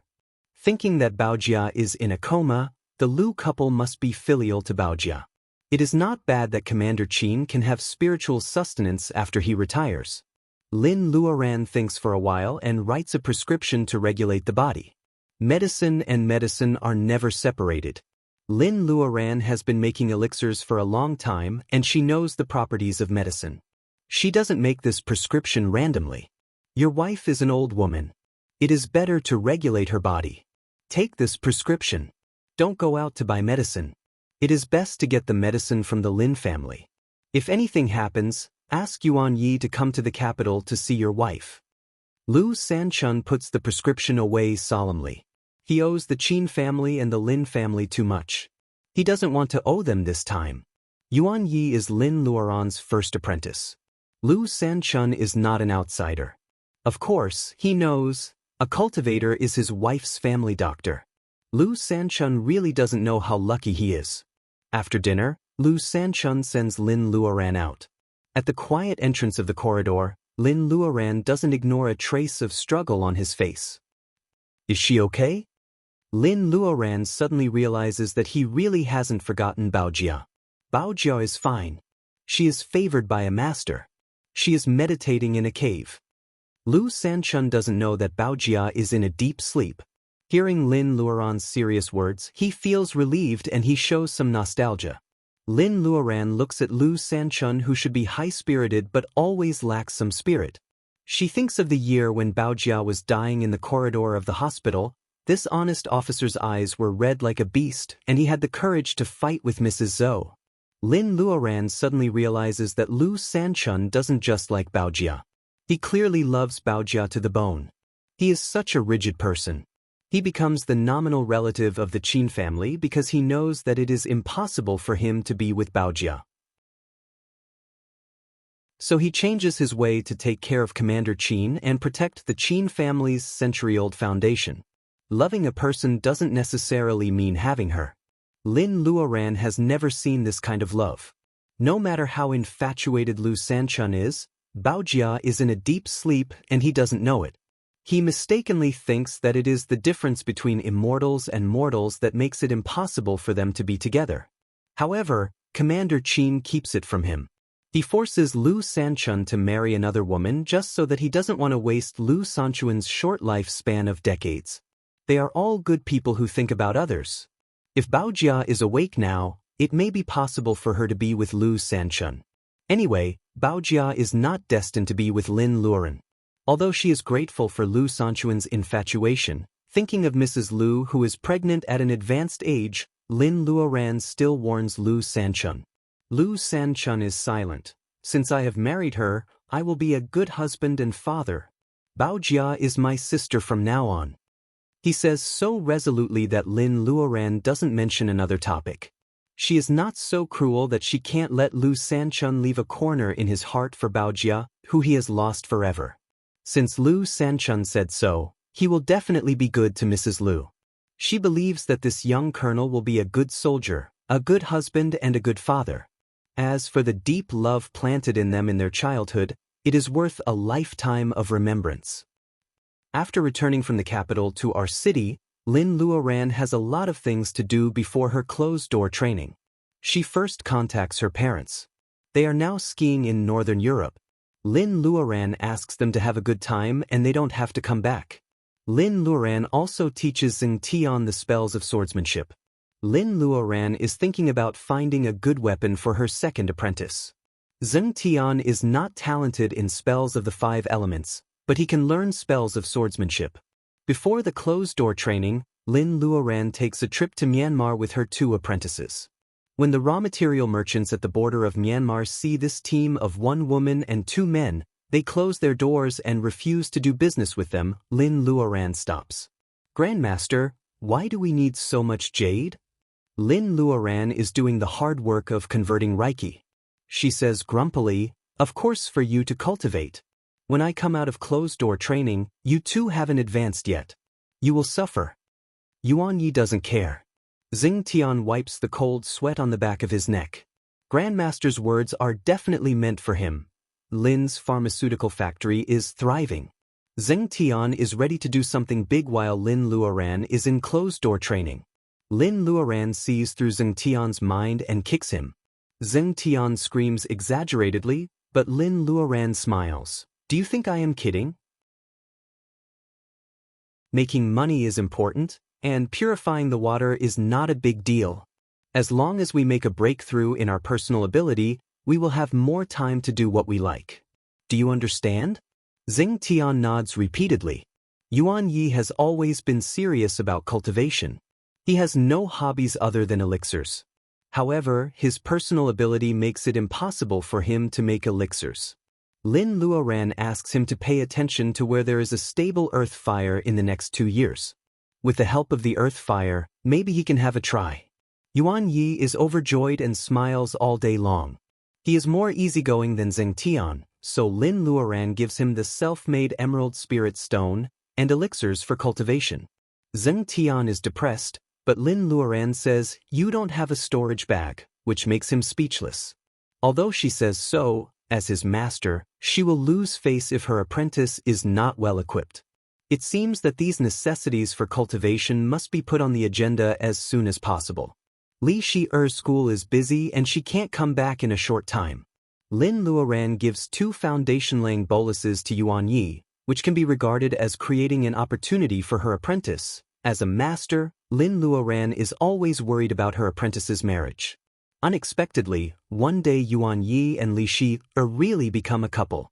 Seeing that Zheng Tian is depressed, Lin Luoran gives him all kinds of elixirs she promised during the last trial in the Tower of Babel and asks him to distribute them. One of the most important foundation-laying bolus is to inform the cultivator named Yi Xiaobei to pick it up in person. Lin Luoran comes out of Yang Lisha's flower shop. Before her closed-door meditation, she has to confirm whether their agreement is still valid. As for the foundation-laying bolus, Yang Lisha is not an unreasonable monster. She promises to take care of Lin's family for her. Although Lin Luoran hasn't seen the monster in action, she can scare the crazy Taoist into hiding until now. With this big bodyguard, in our city, Lin Luoran can focus on her closed-door meditation. Lin Luoran still uses a paper crane to inform the crazy Taoist about the Tower of Babel. This time, the monster doesn't stop it. The paper crane will definitely find the crazy Taoist.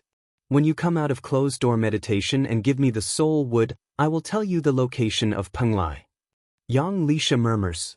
The soul wood is so important to her that she can't allow anything to happen to it. Lin Luoran nods. Don't worry.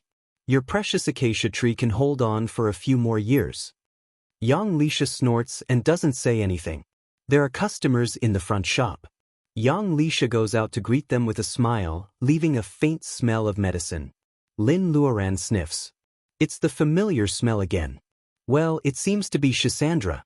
Is the monster's original form Shisandra? Glancing at the acacia tree in the backyard, Lin Luoran feels a little warm in her heart.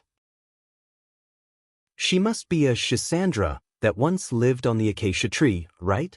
She takes care of the acacia tree today. She is not a monster with a bad heart. Lin Luoran is more relieved to entrust Yang Lisha to take care of the Lin family. In the quiet Mount June at night, Lin Luoran has a headache looking at Luodong's watery eyes, which are surrounded by relatives and friends. You are all depressed. How can I go into closed-door meditation? Luodong stomps his feet. Sister, I will be 18 in 2 years. If you don't come out of closed-door meditation, how can I cultivate? Lin Luoran laughs. Yes, master. I didn't forget.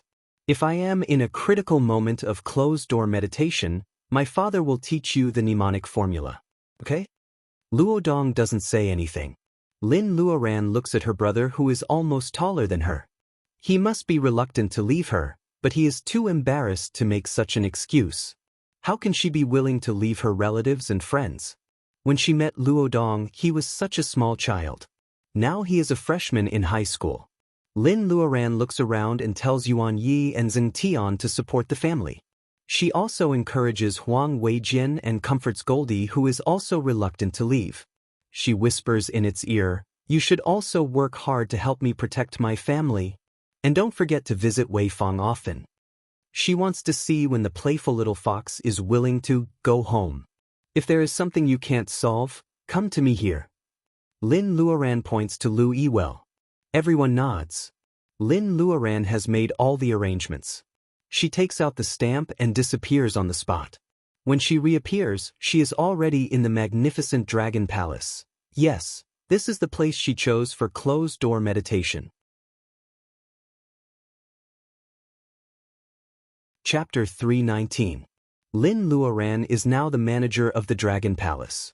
Although she doesn't have the power to deal with the Dragon Palace, most of the areas are open to her.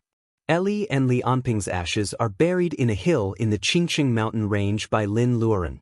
Now if Lin Luoran wants to enter the palace of Jiahua, she can go anywhere in the Dragon Palace as long as she has the stamp of the Dragon King. She doesn't need to use the barbaric method of blood sacrifice anymore. The virtual door appears and Lin Luoran steps in. The dilapidated palace of Jiahua appears in front of her again. This time, she is not hiding in the bead. She is the only one in the Dragon Palace who can stand in front of the dragon's treasury. It feels good. The first palace is still surrounded by white fog. Looking at the flying fog, Lin Luoran remembers that she still has a chance to choose. Oh, I'm wrong. Except for Rong Donglin, everyone in the Lin family has a chance to catch gifts. For the dragon race, the things in the first palace are just for young dragons to play with. However, for a poor cultivator, they should be good things.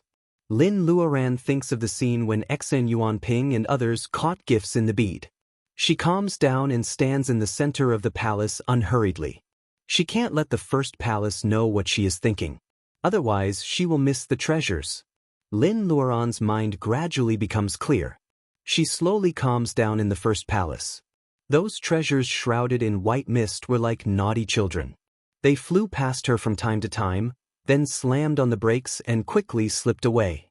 In the state of emptiness, Lin Luoran's whole body is half hidden. A green light hits Lin Luoran and she wakes up at once. The dress is as smooth as silk. Lin Luoran holds a woman's dress.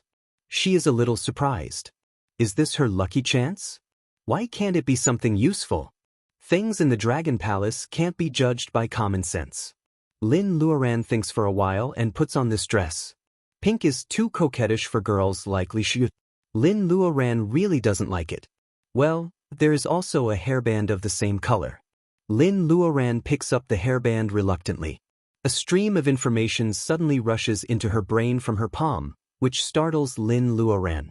Lin Luoran smiles as she gradually understands it. She thought of something in her mind, and the whole dress flashed, changing from the luxurious pink palace dress embroidered with peonies to a dark purple bijia, with intertwined branches on the upper body, and a pleated moon dress on the lower body. As for the hairband, it turned into a gold hairpin inlaid with a huge gem. This was clearly the most orthodox attire of a girl in the Ming dynasty. Lin Luoran doesn't know who made it to please female cultivators. As the name suggests, the dress is made of top-level materials. However, for the function of changing at will, it gives up the protection function of cultivators' clothes. As for the spell of the 5 elements, the dress is much weaker than the clothes made of the same level materials. Only the function of changing at will is left. One set of clothes can solve all kinds of situations. Lin Luoran feels sorry. What kind of brain is this? It means that she has given away all her clothes. It will be impossible for her to win a female cultivator's heart in the future. Lin Luoran thinks that all female cultivators love to be beautiful. Lin Luoran is one of them. With a thought, the exquisite Ming dynasty dress becomes an ordinary dress, and the gold-plated gem hairpin becomes an ordinary hairband. Lin Luoran puts it on her head casually. It looks much more comfortable now. Lin Luoran decides to wear this dress next to her body. Lin Luoran has wasted one chance on the protean dress. She doesn't want to stay in the first palace anymore. She walks through the first 8 empty palaces and comes to the 9th palace of nothingness. Of course, she doesn't care about the treasures in the palace, but the thick reiki in it. The palace of nothingness is a place where treasures are kept. Treasures have spirits and contain a lot of reiki of the 5 elements. Lin Luoran plans to do closed-door cultivation here for the rest of her time. After the heavy door is closed, Lin Luoran takes out a rush cushion and puts it on the ground. Well, the college student named Pei Yuan still owes her 2 rush cushions. Lin Luoran scratches her head. It seems that she didn't tell him the address. Forget it. Lin Luoran will ask for it in person after she finishes her closed-door cultivation. For him, it is just a pile of weeds. For cultivators, meditating on it will reduce the risk of going crazy. Lin Luoran throws an elixir into her mouth and sits on the rush cushion. She closes her eyes slowly. The fire phoenix and the silver fish are whispering in the bead. Rain falls from time to time, so the spirit herbs are not thirsty. The elixir melts in her mouth and is transformed into reiki. Lin Luoran absorbs it little by little. The bead slowly transforms the reiki in the treasury into peaceful reiki that can be absorbed. Lin Luoran's closed-door cultivation has just begun. Lin Luoran silently recites the nameless training qi spell she learned from Master Jia. Her mind is clear. There is no wind or rain in her ocean of consciousness. With the change of reiki in Lin Luoran's body, she lives through the 4 seasons of spring, summer, autumn, and winter peacefully. Lin Luoran doesn't notice that in the palace of nothingness full of luxurious booths, a black lotus seed is lying quietly in a shadowy corner. It seems to be listening to her reciting the spell. Her mouth moves silently. Can it hear Lin Luoran's heart? Lin Luoran cultivates seriously. She is often awakened by hunger. She also knows that she should strike a balance between work and rest. Although she doesn't go out of the Dragon Palace, she occasionally goes to the ruined royal garden of the Dragon Palace. The dignified Dragon Palace can't be too shabby. Lin Luoran pried away the pearls because the Dragon Palace had no owner. Now she is the manager. She can't steal the pearls herself because she worked hard to install them. She tried to go for wool and came home shorn. Cultivation is boring. In order to calm down and no one talks to her, Lin Luoran rests in the garden of the Dragon Palace when she is not cultivating. She takes over the sea-viewing platform. She occasionally finds some spirit herbs of the water at the bottom of Dongting Lake. She moves many of them to decorate the garden. She digs a pond in the garden and raises many carps, shrimps, crabs, and shellfish. Although there is no dilly syrup now, it doesn't mean there won't be any in the future.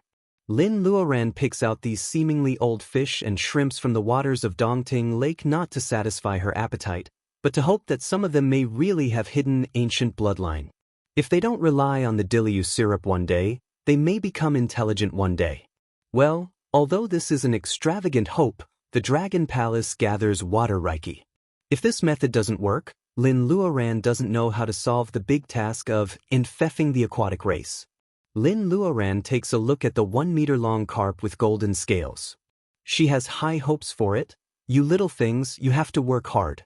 After the rest, Lin Luoran begins her boring meditation and cultivation again. Outside the Dragon Palace, the first year of high school is over soon. Lin Luodong and Huang Weijian are finally ready to start their sideline business while Wei Shui and Ma Ming are arguing. It is a long summer vacation. Wei Shui's family is not well off. She is going to work and study. She buys a lot of seasonal flowers every day and goes to Tianfu Square to sell them in the evening. Because there was a miracle here a few years ago, Tianfu Square is established as a business district. Popularity brings huge business opportunities. There are more and more shops on the street, which attracts more people. It is a good time for Wei Shui to sell flowers here. Ma Ming is taken abroad by his father. It is said that they are going to Europe for a month. Luodong hitches a ride with Huang Weijian and sees the Tribe for Cultivators in advance. He reads all kinds of posts on the BBS and Lin Luoran's experience. Luodong thinks that he should be able to write a novel, right? The two of them secretly started to serialize the novel at home. Because they wrote it together, it was easy for them to update tens of thousands of words a day. A week later, the novel was published on a large domestic literary website. Luodong was so excited that he started to write every day. However, in less than a month, he suffered a setback. Luodong and Luodong stared at the pitiful data and looked at each other. Du Rua Ascension, the heroine's story is published on the main website? It is so cruel. The hero has no scenes at all. I can't bear to read the 3rd chapter. Lia Hanfeng. Damn, it is more than 300,000 words, and the hero is still in the level of training chi. What is going on? It is not so slow. Take it down, take it down. Shao Si, it is indeed a heroine's story. It is not fantastical at all. I am so blind. A fleeting life in a dream. In fact, the author's writing is good. Don't discourage him. Maybe he can change the subject. Lin Xiao, I despise the person above. Writing is the last thing needed in an online novel. Lin Luodong and Huang Weijian burst into tears. Most of the stories they write are about real people and things. It is obviously close to the real world of cultivation. However, netizens like to write fantasy stories. In reality, there are many cultivators in the level of nature's calamity. Do ordinary people want to live? Lin Luodong and Huang Weijian's dream of making money as writers is broken. They choose to castrate themselves. This, strange stories in the world of cultivation, which is the closest to the truth, is drowned in the vast sea of books by new books every day. It does not make any waves. People are like this. Every year, countless people come to the Tianfu Square to burn incense and ask for opportunities. Some people jump off a cliff to find a master's cave. People in famous mountains and temples are full of incense, but they don't know that the true God is right beside them, in the online novel that has been defeated by them. Lin Luoran and Huang Weijian have to stop making money. 1 year after Lin Luoran entered the Dragon Palace, Mr. and Mrs. Lin finish a stage of their world tour and they return to our city. They have seen the frozen north and eaten the delicious sturgeon from northern Europe. They have felt the wind and sand of the Gobi Desert. The smell of roasted lamb is a perfect match for the horse milk wine. They have seen the endless grassland on the plateau and the high and broad blue sky. They have tasted the new wine in the vineyard and the old wine in the cellar. They have experienced the thrilling journey through the Strait of Malacca on a cruise ship. Because they have traveled far and seen a lot, they feel that Mr. and Mrs. Lin are different. Mr. Lin has an epiphany during the trip and enters the middle stage of training Qi. Mrs. Lin broadens her mind. Women's world is not limited to a small kitchen where they can only be accompanied by grease all day long. Most importantly, Mrs. Lin's inferiority has faded a lot because she can't cultivate. Mr. Lin is elegant and Mrs. Lin is generous. They are living their own lives.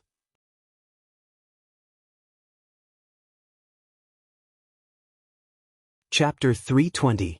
The spring breeze in February is like scissors, thousands of green silk ribbons hanging down. The bank of Dongting River is blown green by the spring breeze. People come to Mount June. It is said that Mount June someone once found Lu Yi well shining at night. At that time, the light covered the whole Mount June. It is said that it is amazing. The two colorful clay sculptures in Xiangfei Temple share a lot of incense. Their drooping eyes seem to be full of colors when the light and shadow change, just like living people. Many high-end residential areas have been built around Dongting Lake. Many chemical plants with unqualified sewage treatment are closed. The government finally makes up its mind to clean up the waters of Dongting Lake. Although there are still many local officials with a fluke mentality, thinking that the local economy is paramount and the government should not be so decisive, what they do not know is that compared with the little tax and economy, the annual export of Lin's pharmaceutical factory is an astronomical figure. For these industries that are very destructive to the environment, it is the first time that the government has implemented this strategy for the first time after promoting sustainable development. The promotion of Lin's pharmaceutical factory is one reason, and the support of the military is another reason.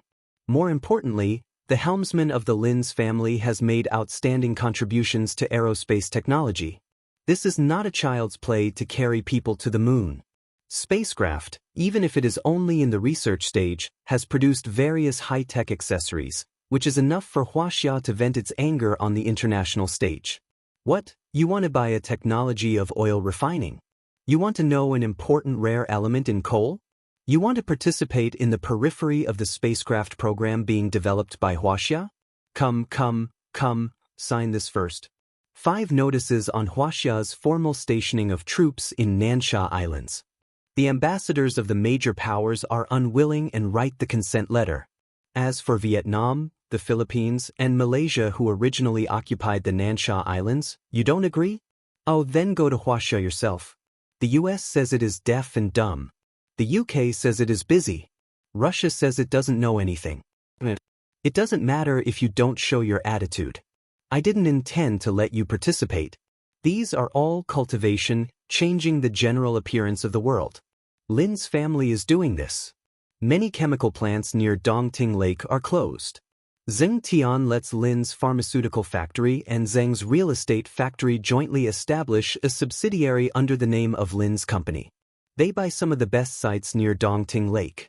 In the future, Dongting may have the best environment among the 4 inland lakes of Huaxia. Zheng Tian's father is very satisfied that the real estate industry is flourishing in his son's hands. For more ordinary people, such as the residents by Dongting Lake, the lake breeze no longer smells fishy and the dredging boats that rumble day and night are no longer noisy. Although the progress is not obvious, The lake water is obviously becoming clearer. High cement lake banks can't block the flood tide. In fact, planting trees can kill two birds with one stone. Ordinary citizens can't afford the high-end lakeside villas that are being built, but it means that they can enjoy the beautiful scenery of the lakeside park. Walking along the lake embankment after dinner every day is becoming a more and more popular activity for people along the Dongting Lake. The sunset is infinitely beautiful. If the scenery continues to be so good, there will be more and more fish in the lake and the paddy fields will be golden. It seems that people don't have to worry about metal poisoning when eating lake food for a long time. When will they really come back? The waters of Dongting are 800 miles long. Cloud Dream Swamp is an ancient land of fish and rice. Lin Luoran can see the changes on the shore of Dongting Lake from Seaview Pavilion. Such a situation makes her feel that she is actually very close to her family. Those employees who were running around for the sewage treatment were the people of the Lin family. They look serious and take samples from the lake for comparison. They spend a lot of time and effort on detecting excessive metal pollution in the water. After a year, they smile when the water quality improves.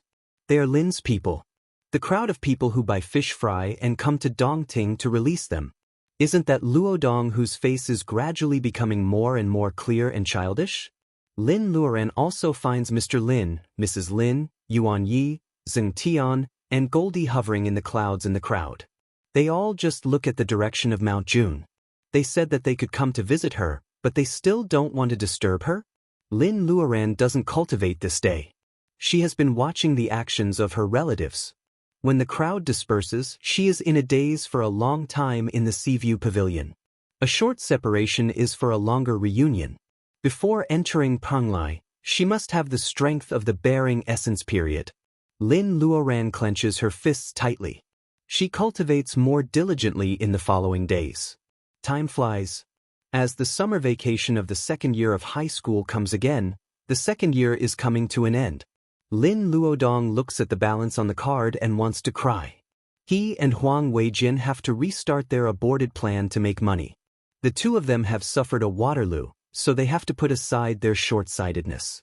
They decide to start from making small money like Wei Shui.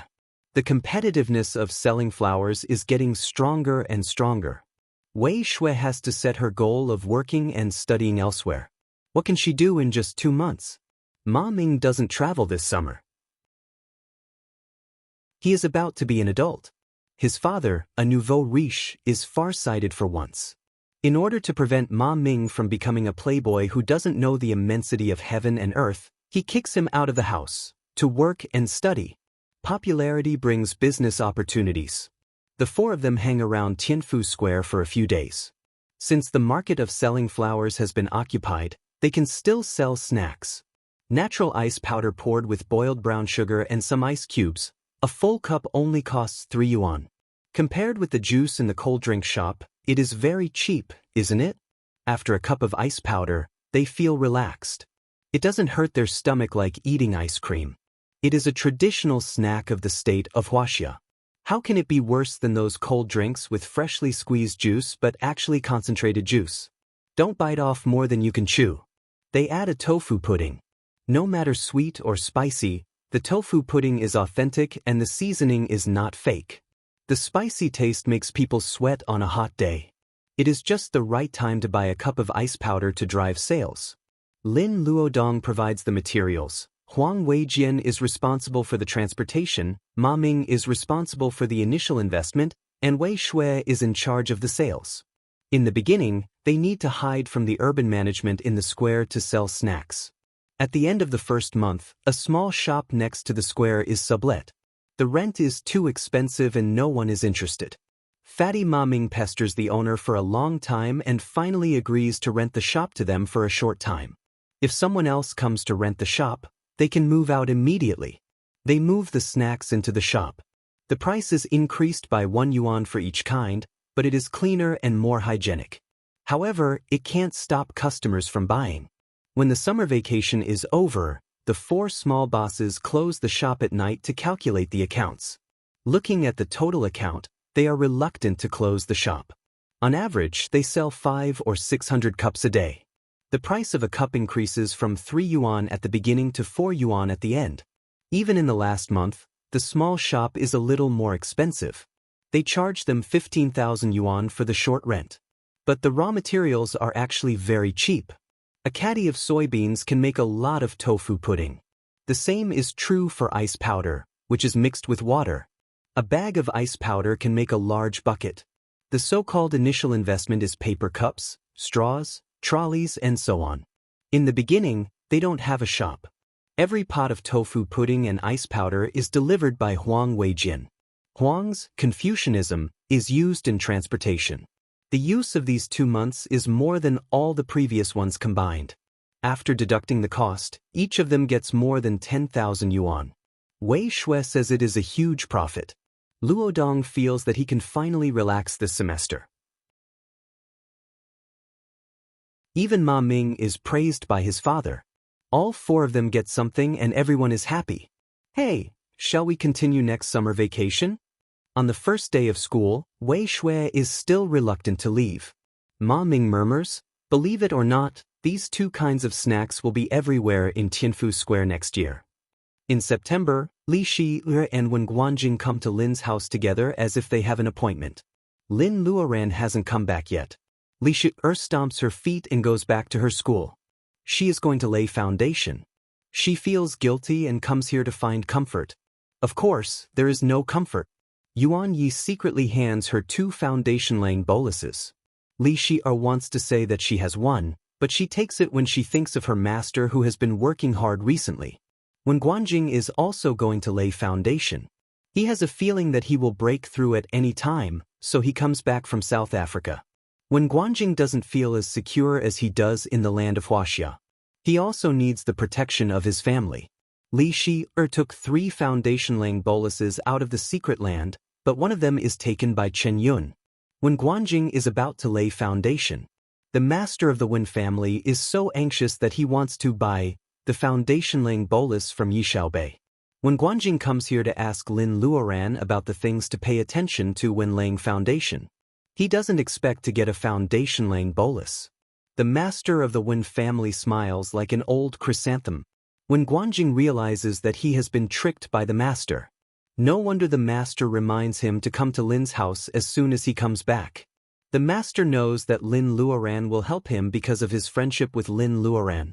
In order not to lose his mind, Wen Guanjing picks some refining materials from the warehouse and sends them to Lin's house. The master of the Wen family turns pale. October is the golden autumn of this year. Yuan Yi reaches the middle stage of training qi naturally. Huang Weijian, who doesn't accept the boluses from Lin's family, also reaches the middle stage of training qi. Xing Tian is excited. Lin Luodong clenches his fist and cheers him on. His birthday is set in the winter when Lin Luoran and Baojia picked him up. There are 2 months left and he can cultivate. In November, the good news comes from Li Shi-er's school. Li officially lays foundation.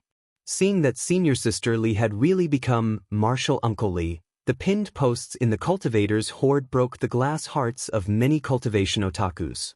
In late November, when Guanjing officially lays foundation, the master of the Wen family holds a 3-day banquet and invites cultivators from all walks of life to come to Zhu Mountain.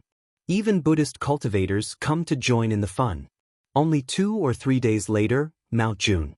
Once again, auspicious lights appeared in the world. Lin Luoran makes a 2-level leap in her cultivation. The late stage of laying foundation is not easy to come by. Plus equals. Chapter 321. Cultivation is boring and the world of mortals is tempting. Cultivators have always advocated cutting off the world of mortals. It is because such boring cultivation in the prosperous world is the most vulnerable to the temptation of fame and fortune. If the cultivator loses his mind, there will be no dawn for cultivation. Lin Luoran's situation is not the same.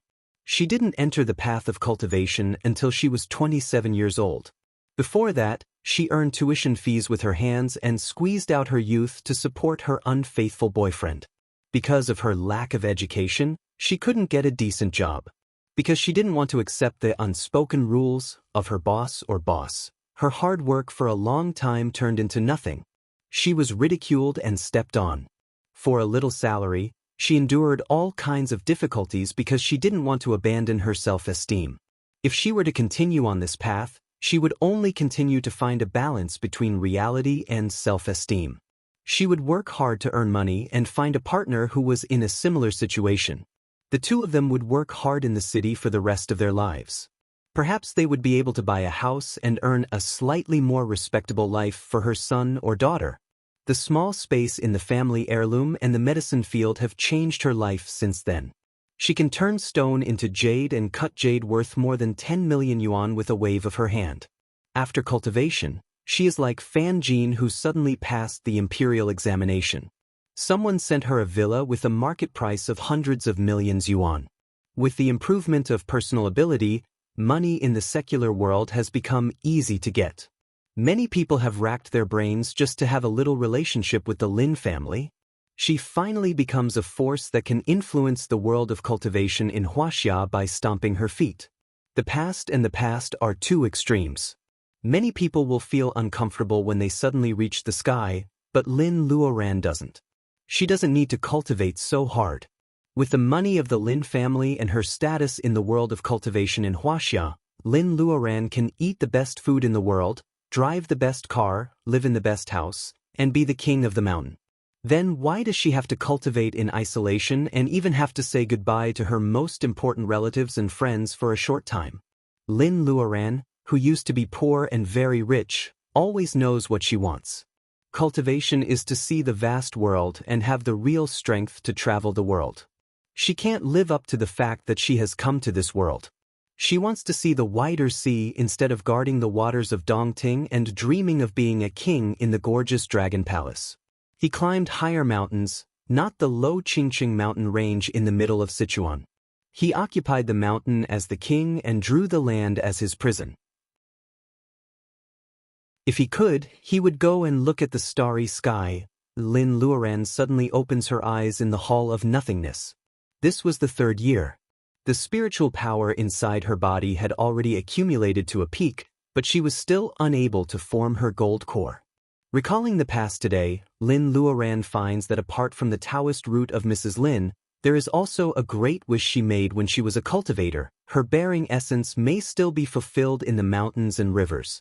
Should I go out for a walk? Lin Luoran can do whatever she wants now. She feeds the fish and shrimps in the pond and talks with them for a while. She doesn't care if the fish and shrimps can understand her. She tells them to look after the house. Lin Luoran picks up a gold nugget behind the throne of the Dragon King and plays with it. When she came out of Lu Yi Well, it was crowded with tourists. "Aunt, what's the date today?" The female tourist was stunned. She had heard that the incense in Lu Yi Well was very effective, so she had come all the way to pray. Spring has just passed and it is not the beginning of summer yet. A woman in thin clothes suddenly shows up beside her. If it were not for the reddish cheeks and good complexion, the female tourist would have thought that she had met a fairy. Oh, April 27th. Young people nowadays can't even remember the date. What should I do? The female tourist babbles. At her age, she has been in the neighborhood committee for a long time. She doesn't like the behavior of young people nowadays, especially Lin Luoran. She can't even remember the date. It can be seen how muddle-headed her life is. Lin Luoran doesn't explain. The woman in front of her looks energetic, but she is actually suffering from a hidden disease. She comes to Mount June to worship the Dragon King just to worship Lin Luoran now. Lin Luoran looks at the mountain full of believers. Some of them are white-haired and dressed in ordinary clothes. They just want to be healthy and not be a burden to their children. Some of them wear jewelry and murmur that they want to be richer. Ordinary people still want to be healthy, but the rich want to be richer. They are really greedy. Unfortunately, she is not the god of fortune. However, Lin Luoran is grateful for the kindness of those sick people. After thinking for a while, she says goodbye to the old lady and picks a Ganoderma from her space. Lin Luoran doesn't know how old the Ganoderma has been in her space for so many years. The Ganoderma melts into a small pool of concentrated medicine liquid in Lin Luoran's palm. Lin Luoran throws a piece of 1,000-year-old Polygonum multiflorum and 1,000-year-old ginseng into the concentrated medicine liquid. She only lacks caterpillar fungus, but it should be enough, right? Lin Luoran casts a water spell with her right hand. It is the rejuvenation of the earth that Zheng Tian can't learn. She draws some water reiki from the waters of Dongting and blends the concentrated medicine liquid into spirit rain. In case that these people who come to worship the Dragon King will avoid the rain, Lin Luoran deliberately makes the spirit rain glittering. Look, it's raining. Let's go hide. No, the rain is golden. Tens of thousands of tourists on Mount June are so surprised that they don't have time to react. Some people are afraid of corrosive acid rain, so they take shelter from the rain in pavilions and the shade of trees. Some really smart people see that it is raining when there is no wind. The color of the rain is different and the air is filled with the strong smell of medicine. They come here because of their hidden diseases, so they don't mind taking a gamble. These people stand still. The spirit rain with abundant reiki and huge medicine power falls on their bodies and instantly melts into their clothes. The opened pores make the blood flow more powerful. Between contraction and contraction, the medicine power flows into the heart and then is transported to the whole body by the blood. The 4 immortal medicines in the human world are ginseng, ganoderma, Polygonum multiflorum, and caterpillar fungus. For ordinary people, 1,000-year-old ginseng will not cure them and they will explode. However, Lin Luoran blends 3 kinds of spirit medicine into water reiki and shares it with tens of thousands of people. The little medicine power is a great opportunity for them. Some knowledgeable people remember the miracle in the Tianfu Square in our city a few years ago. Although they still don't know how their bodies are, the feeling of comfort all over their bodies can't be faked. It is just a matter of a few minutes. The sky is blue and there is no wind on the lake. This spirit rain has disappeared. The trembling old man bows his head and says, "The Dragon King has shown himself. The Dragon King has shown himself." Those who miss the spirit rain ask the people around them how they feel. They beat their chests and stamp their feet. They have to bow their heads and pray that the Dragon King of Dongting will have another spirit rain. The Dragon King has shown himself. Shouts are getting louder and louder. Seeing tens of thousands of people kneeling down, Lin Luoran, the initiator, is stunned in the dark. The opportunity has come. Show yourself in the air and think of a Taoist name to prove yourself. The soft voice of the little silver fish suddenly comes. No matter how the 2 aborigines in the space treat her, they have never hurt her. Lin Luoran makes a hand gesture. The spell shape-shifting is similar to the spell shaping voice in the level of laying foundation. One is to transmit the sound into people's ears from miles away, and the other is to show the image of people from miles away. Lin Luoran feels it is like a 3G video call. Hey, your clothes are not appropriate. Change into something more gorgeous.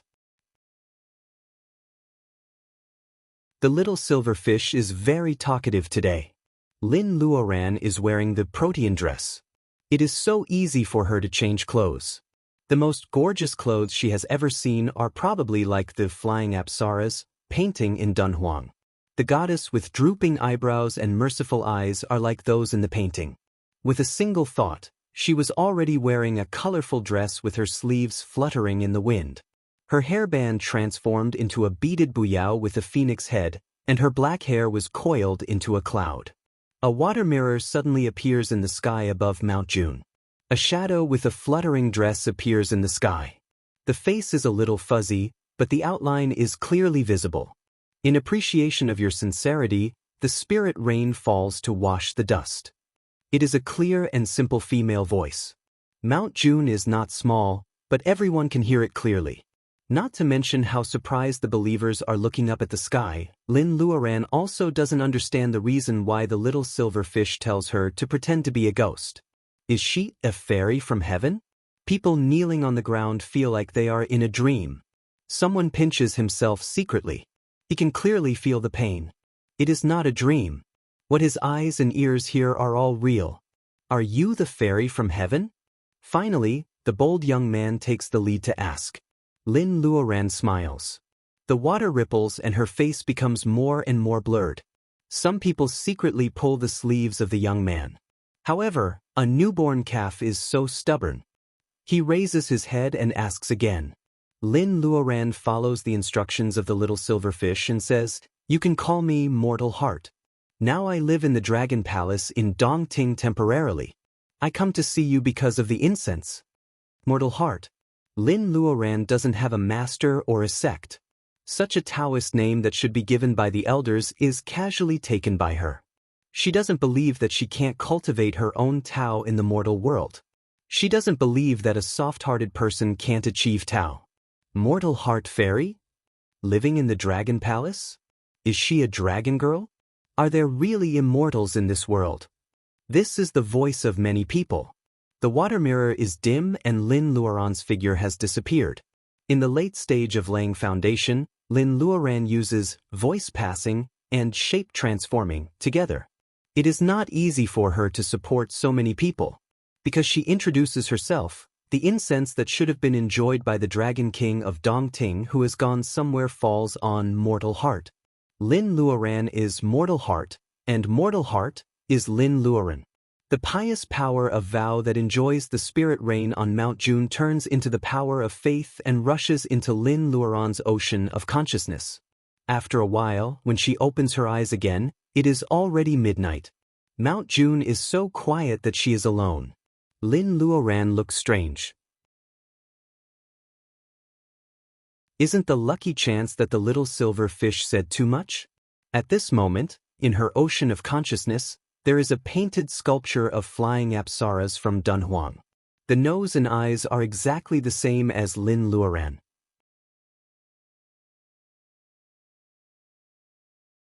Chapter 322. What the hell is going on? Lin Luoran is in the space. She just wants to figure it out even though the fruit is fragrant. Fire Phoenix is a little angry. Sister Silver gave you a big chance. It's okay if you don't appreciate it. Why are you showing off here? Lin Luoran is in a cold sweat. She is not showing off now. A colored sculpture suddenly appears in the empty ocean of consciousness. She is nervous now. Little silverfish is also a half-soul and half-spirit. It can't eat. It can take a breath of water reiki from time to time, which is a rare enjoyment. Of course, when it is hungry, little silverfish will smell its favorite mangosteen. I don't know. I seem to have seen someone like this before. Its memory is sometimes good and sometimes bad. Sometimes it has a flash of inspiration and can remember some old things. Most of the time, it is muddle-headed and innocent like a child. The Fire Phoenix chuckled and said, "Beg me, I can tell you." Lin Luoran's face is cold. "You still owe me a set of dragon bones." "Where is it?" Fire Phoenix immediately shuts up. It drags its gorgeous tail and flies around in the space. It is quite angry. "Now you have apatheicized yourself. Mount June is your Taoist field and Mortal Heart is your title from now on. Do you understand? What a lousy Taoist title. Just take it. This ugly name will be with you for the rest of your life." Fire Phoenix is entertaining itself. Lin Luoran grabs its beautiful tail. "What do you mean by apatheicized myself? Have you ever seen an immortal in the level of laying foundation? Tell me clearly, or I will strangle you." Hey, this Lin bullies the weak and fears the strong. She is obviously taking advantage of the good temper of Fire Phoenix. Fire Phoenix pecks Lin Luoran gently. The back of her hand doesn't hurt, but her spiritual mind feels a little tingling. The colored sculpture in the ocean of consciousness shakes twice. Lin Luoran can't help but take 2 steps back. Fire Phoenix is proud. "How about it? Are you afraid? If you don't know what's good for you, I will smash your newly condensed godhead and make you an idiot." "That colored sculpture is my godhead?" Lin Luoran looks strange. She drags Fire Phoenix to make it clear. The swing under the apple tree swings. The Fire Phoenix's words are messy. Lin Luoran takes a long time to understand the gist of what it says. In this world, there were naturally gods. However, the gods were also experts of various races who carved out a place as a place of worship. They enjoyed the incense of the human world and became gods. During the golden age of cultivation, There were countless deities who had their own Taoist rites. Not only were there powerhouses, but even some weasels on the top of some mountains could also occupy a mountain and enjoy the incense. Some of them even had spells that could stir up trouble. Since the Tao of nature was in chaos, no one knows where the gods in the world have gone. Under the witness of tens of thousands of people, Lin Luoran first makes rain to cure the disease and then introduces herself. In ancient times, this can be regarded as asking to be a god. Of course, with her personal ability of laying foundation, if she dared to ask to be a god in the past, it would be a serious crime to offend the power of heaven. A lightning strike would definitely turn this arrogant little cultivator into flying ash. Lin Luoran has the advantage. When the Tao of nature was in chaos, the gods and Buddhas in heaven had long disappeared. In addition, she has the stamp of the Dragon King and the Golden Book. These two things are clear, so she can avoid the detection of heaven's doom and get the power of faith of tens of thousands of people. Can other people also ask to be a god if they happen to get the treasures left by immortals? Even if the gods and Buddhas disappear, how many high-level cultivators are there in the river of time? For example, the woman surnamed Ji she met in Babylon. Why didn't she ask to be a god? Fire Phoenix says scornfully, "Do you think everyone is as lucky as you to stamp their own seal on the Golden Book? Incense, faith, mountains and rivers in the world are limited.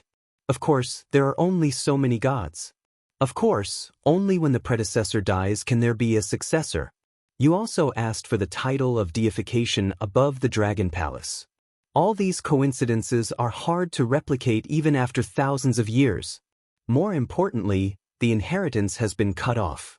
No one else has the Golden Book of Immortals, and they don't know the depth of self-deification. Only one person has ever succeeded in self-deification. You've already taken the spot. Even if others repeat what you said and did today, you'll be the last god on earth. When the predecessor dies, there will be a successor." Lin Luoran turns her hand and takes out the stamp of the Dragon King. Has the Dongting Dragon King died at this time? If the painted sculpture in the ocean of consciousness is the godhead you said belongs to me, then those fireflies are the power of faith, right? Fire Phoenix nods. You are not too stupid. The power of faith is wonderful. You will know it later. Lin Luoran asks what is so wonderful about it. Fire Phoenix turns around the swing. Spells, arts of nature, holy spells that belong to you. Without the power of faith, you can't use the holy spells. Holy spells. Well, isn't it something of Buddhist cultivators? The more Lin Luoran talks, the more confused she becomes. Fire Phoenix sweeps her head with its tail. You are so stupid. Buddhist cultivators practice holy spells, but they borrow the names of gods and Buddhas. Even the power of faith is stolen under other people's names. Holy spells are also borrowed. It is impossible for you to have your own holy spells. Lin Luoran is non-committal. Those who don't have a good life on the list of deification become gods after death. It seems that gods are not so good. Fire Phoenix laughs. Of course they are not so good. Otherwise, how can it be your turn? Immortals are immortals. Many novels say that immortals are gods. However, Fire Phoenix says that gods are restricted by the heaven. They have positions and titles. Immortals are a branch of the free world. Whether cultivators or aliens, after passing the heaven's doom, they will be granted a priesthood. They will be in charge of a water area or command many celestial soldiers. How can they be free like immortals? People born in the upper world are born gods. Although they have a high starting point, they are not like immortals who have ascended. They can continue their personal ability cultivation. Their future is unknown, but they can explore higher fields. Then why do you say it is a lucky chance to become a god? In this case, gods are not as good as immortals. She wants to become an immortal instead of a god. At this moment, Lin Luoran also wants to stamp her feet like a little girl. Fire Phoenix looks at her with deep disdain. Gods are restricted. That was in the past. Now the heaven is gone. Who cares if you can do things or not? Who will check if you can work or not? You are a pighead. The heaven collapsed and you didn't ascend. How can you be an immortal? You should be happy when you have a god. You are only in the late stage of laying foundation. I have never seen a god with such a low personal ability since the primitive world. After being hit by the fire phoenix, Lin Luoran feels lost and ashamed. She simply flashes out of the space. The stars have gradually disappeared and the sky is turning white. It will be dawn soon. However, Lin Luoran's doubts are not reduced but increased. She is not disappointed about whether she can ascend or not. Since the Tao of nature is in chaos, she has never thought about ascending in an environment like the Earth. The problem is that she has inexplicably become a god now. Will it conflict with the path of personal ability enhancement? Fire Phoenix also said that cultivation is the right way. Lin Luoran is not greedy about holy spells. Even if she is the successor Dragon King, she is in charge of a water area. She is also a commander without an army. The power of faith. She follows her heart and does good deeds when she is free. Let nature take its course. Maybe this thing will be useful in the future.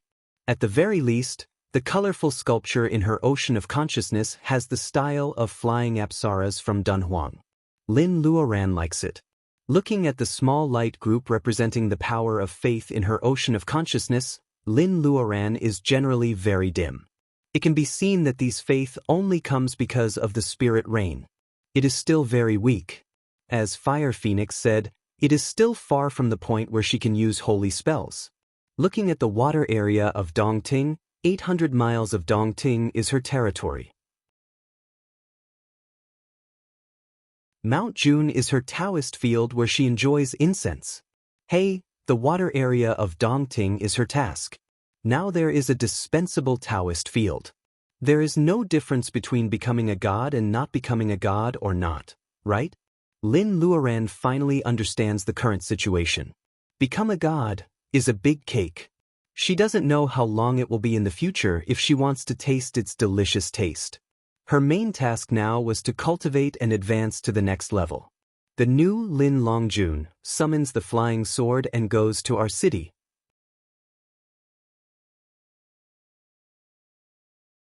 Chapter 323. Lin Luoran doesn't go home openly. She deliberately activates the protective magic circle and jumps into the house from the top of the wall like a thief. A ray of sword light slashed down, bringing with it a piercingly cold light. Then comes the light of the knife. The gentle knife intent is also a deadly weapon against the enemy. There is also a clumsy binding spell. The seeds of iron thorns are triggered instantly. Although it is a little slow, the binding target is still there.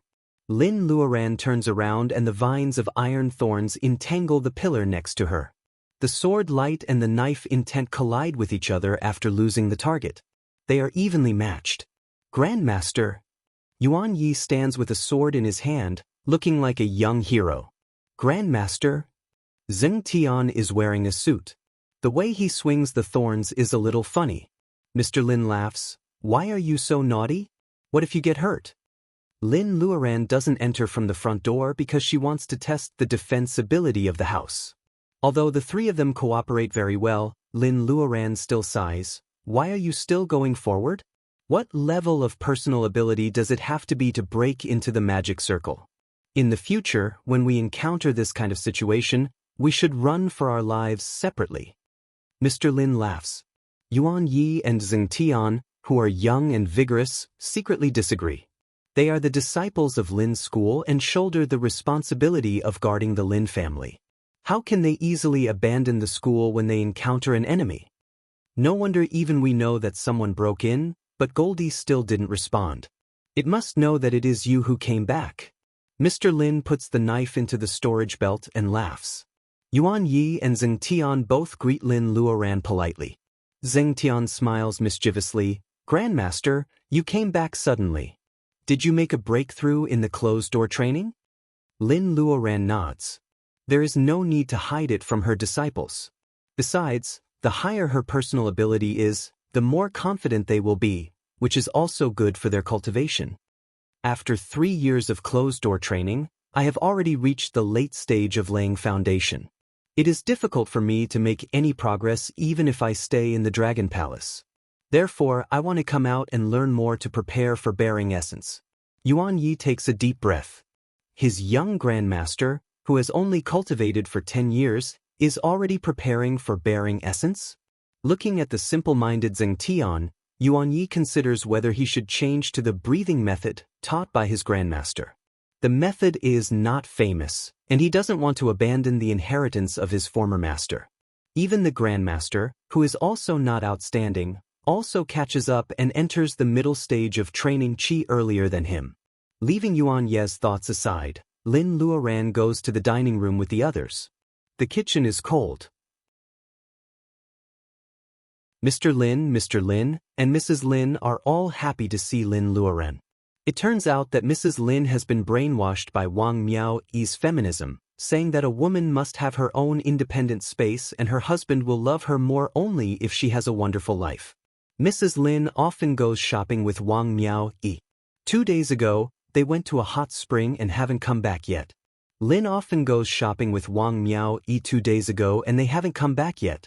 The 3 men can wash clothes with spells, but cooking and boiling water can be solved. Yuan Yi and Zheng Tian insist that they don't want the grandmaster to be tired. Lin Luoran looks at the dusty kitchen. She is grateful for Wang Miao's powerful fighting ability.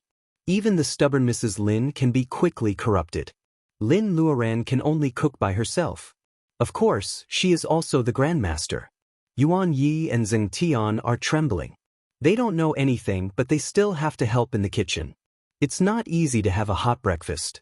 Zheng Tian suggests that the Lin family should hire a housekeeper to take care of the meals. Lin Luoran is in a dilemma. Of course, she wants her mother to have her own life and wander around as she likes. However, can the Lin family hire a housekeeper like ordinary people? When Rong Donglin comes and talks about this topic, the honest man hesitates. Lin Luoran asks and he asks if he can let his sister have a try. Rong Donglin's income has been stable in recent years and he has a house in the R city. He decides to settle down in the R city. After working in Lin's company, he sells the small apartment in his hometown in Shi, and then brings his parents and sister to the R city. The old apartment is located in the suburbs. It is a remote place and not worth much money. Rong Donglin has no mortgage, so he mortgages a small apartment with the money he got from selling the old apartment. The apartment is in the same building. Rong's plan is to use the apartment as his sister's dowry. However, Rong's sister has been undisciplined since she was in junior high school. She failed the college entrance examination and went back to the R city to study for a year. She didn't get into a university and got a boyfriend. After 2 years, she became even more difficult to discipline. Rong's parents have the same personality as Rong Donglin. Otherwise, they wouldn't have taught Rong Donglin to be honest and righteous. The problem is that most honest people are gentle and can't do anything ruthless. Conflicts accumulate for a long time. Rong's sister is recently encouraged by her boyfriend to go home and cry. She even wants to sell the apartment to start a business. As for Rong's sister's boyfriend, he often makes trouble in the Rong family, which makes Rong Donglin's parents so angry. Rong's dirty linen should not be aired in public. Rong has never told anyone about this before. Zheng Tian, who has known Rong for a long time, cracks his knuckles. Well, this is a simple thing for them. They just need to find 2 people to teach the ruffian a lesson and he will never dare to make trouble in the Rong family again. Yuan Yi knocks on his head. It's okay if you keep it a secret. However, if Rong's sister suddenly knows about it, they will turn against each other and never get back together. Yuan Yi is right. Lin Luoran thinks for a while and asks Rong Donglin, is your sister good to your parents? As long as a person is filial, he is not a bad person. It's not a big deal if he goes the wrong way. However, if he is cruel and merciless, he will be a scourge to the Lin family. Rong Donglin nods. Her boyfriend just comes to our house when she is not at home. Rong's sister is very filial to her parents. Although she is not good at school, she took good care of my parents for me in my hometown in Xin. Otherwise, she wouldn't be good at cooking. I don't dare to recommend her to the Lin family. Yuan Yi and Zheng Tian have no reason to object to solve the problem of Rong's sister. Seeing that they are so excited, Lin Luoran leaves the job to them. As long as you don't do anything to hurt the Lin family, we can solve your sister's problem by the way. However, Lin Luoran leaves some suspense. Rong Donglin certainly knows what she means. In the world, except for the Lin family, no one can scare Rong's arrogant sister. Rong has no education or skills. Rong loves his sister very much. Being a cook in the Lin family is the best choice for Rong Donglin, who loves his sister so much. However, he still needs to warn his sister. The Lin family is a generous family, but it is also a family of cultivators. What? You want me to be a babysitter? Brother, even if you can't tolerate my sister, you can't do this. Do you think you will be proud if I become a babysitter? Rong's sister roars at home.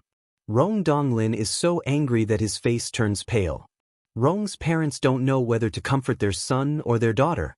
Before Rong's relationship with the Lin family, Rong Donglin has been working since high school. In the summer after the college entrance examination, he even carried bricks on the construction site to earn enough money for his tuition. Rong's parents are both laid off and can't do heavy work. With his college entrance examination results, Rong can go to a better university. Chuan University is good, but how can it compare with those top-ranked universities in the eyes of the people?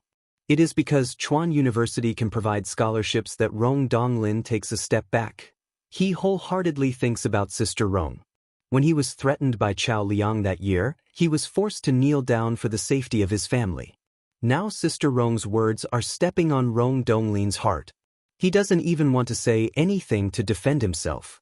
Sister Rong's boyfriend's eyes flicker. My brother-in-law is talking about the Lin family? Does it have something to do with the Lin family? Rong Donglin manages a small department in Lin's that develops ancient prescriptions. This ruffian named Gu Xiang knows that the benefits of Lin's employees are attractive. He is eager to enter a department with real power. He begs Rong Donglin several times. Rong Donglin asks him, "What are you good at?" Gu Xiang doesn't give up completely. Looking at Rong Donglin's expression, Gu Xiang knows that he guesses right. He agrees for his girlfriend. What kind of family is the Lin family? Your brother really didn't lie to you this time. Gu Xiang's words make the other three members of the Rong family angry. Does he mean that Rong has lied to his sister before? Sister Rong listens to Gu Xiang the most. They whisper for a while in private. Sister Rong agrees to go to Lin's house the next day. Rong Donglin repeatedly tells her not to reveal what she sees in Lin's house. Her job is to clean up the house and cook. Sister Rong curls her lips indifferently. Gu Xiang also secretly despises his dignified brother-in-law. His words are better than singing. Isn't he trying to please the boss?